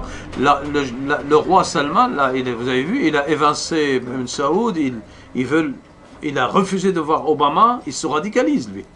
Il croit qui veut ramener les sunnites en Irak, qui veut gagner les sunnites au Liban avec Hariri, mais il est loin du compte. Parce que ça y est, l'Amérique, elle se tourne vers l'Iran, et c'est un des points positifs d'Obama. Il a compris ce peuple. Il a dit on ne peut pas mettre tous les œufs dans le panier des Saoudiens, quoi. Il faut les tenir. Ça a donné Ben Laden, ça a donné des princes, et puis les Yéménites. Et regarde comment ils se rebellent, les Houthis, qui portent le nom de leur chef. C'est pourquoi je dis leur guerre est perdue. L'Occident ne peut pas profiter de la victoire s'il ne revient pas à ses racines. Et ses racines sont modestement chrétiennes. Alors, les remplacer par quoi? Si tu regardes, et il y a les loges maçonniques qui sont en face. En France, ce sont des loges bonapartistes, médiocres. Elles sont en train d'être détruites. Les vraies loges sont écossaises, anglaises. Elles ont leur écho, ce qu'on appelle aux États-Unis les French Lodge, la loge française, qui était celle de Lafayette. Mais c'est une loge monarchique à l'époque.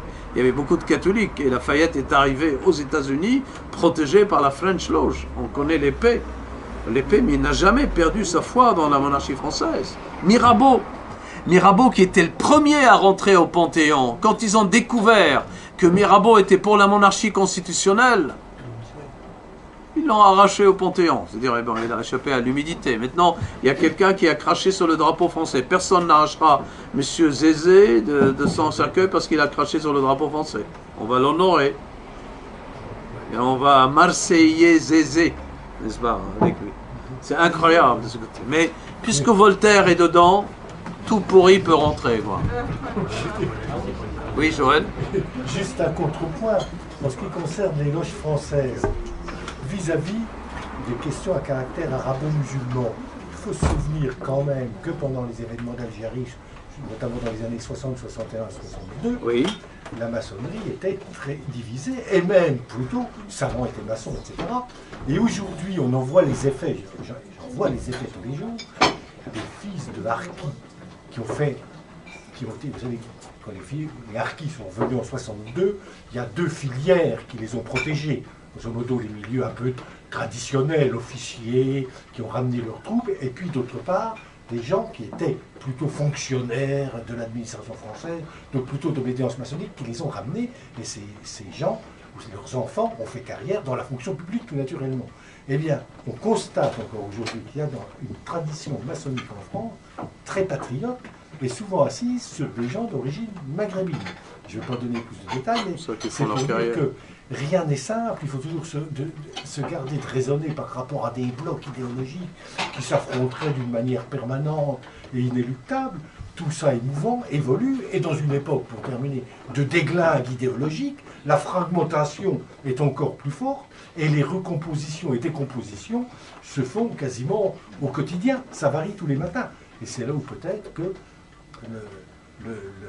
il faut se garder, c'est pour ça, merci d'avoir présenté les choses, d'avoir bien montré qu'elles étaient, il y avait des choses dogmatiques, puis en même temps, il y a un monde pratique extraordinairement fou. C'est-à-dire, leur stratégie, maintenant, elle est claire, ils n'arrivent plus à être crypto. Parce qu'aux États-Unis, je les connais tous, j'étais à Saint Louis, on les rencontre au colloque, ils se présentent comme tels. Leur temple est plus haut que la cathédrale, et comme la cathédrale est tenue par les Irlandais, ils ont poussé la tour un peu plus loin, et ça s'équilibre entre eux. Mais ici, ils veulent jouer la cryptologie.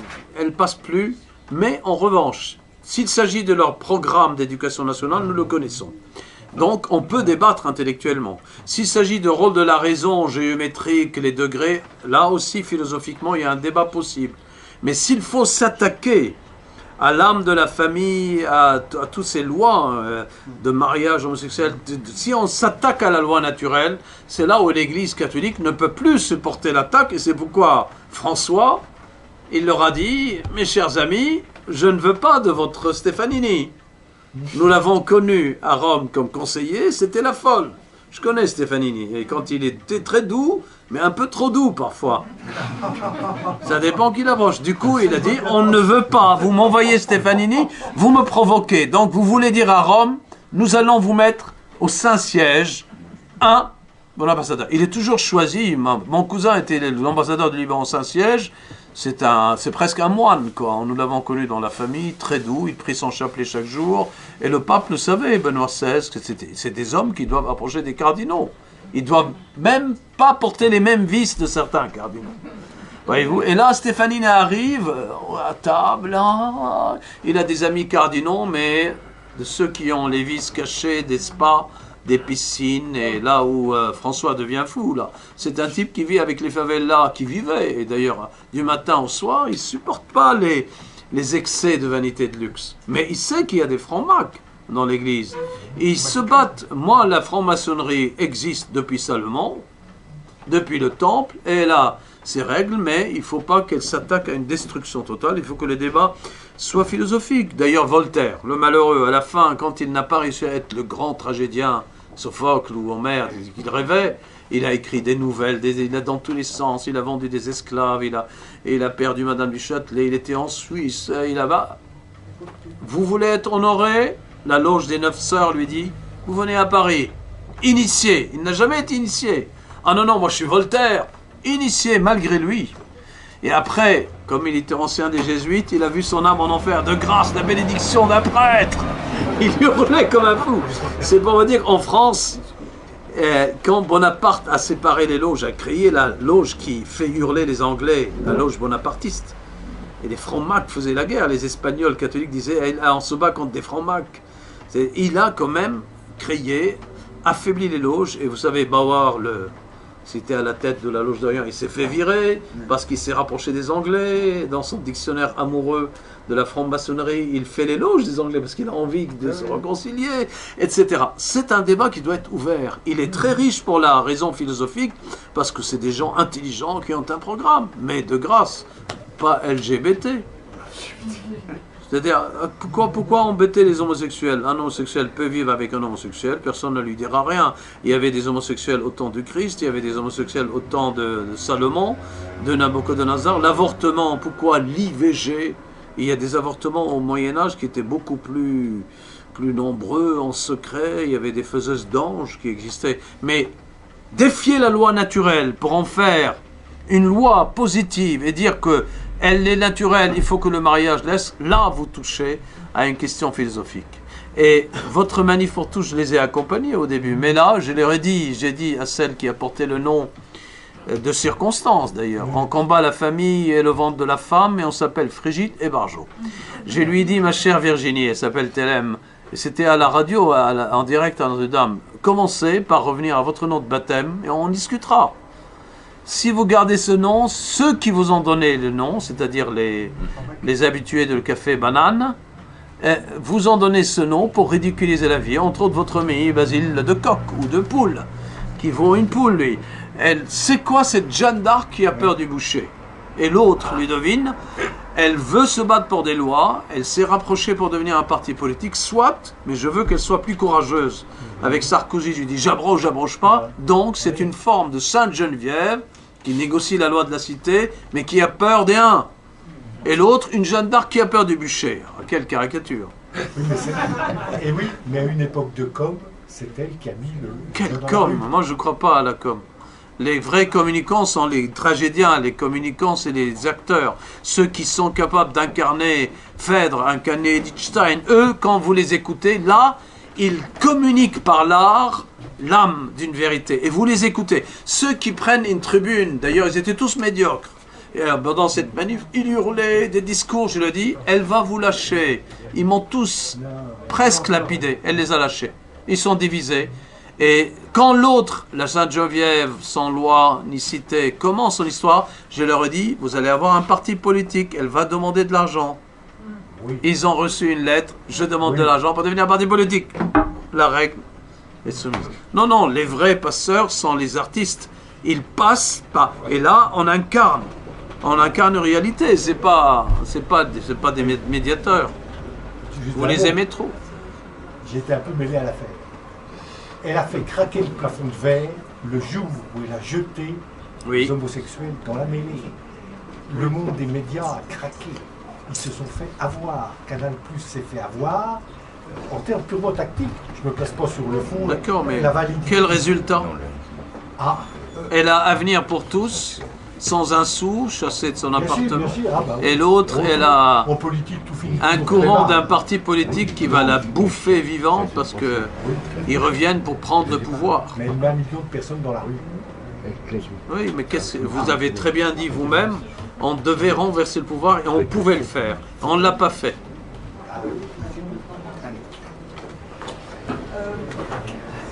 Oui, madame. Dernière question. Bonsoir, professeur Antoine. Bonsoir, madame. Je pense qu'il faudra quand même finir sur une petite note, puisque vous avez commencé justement à donner des surnoms à des femmes politiques.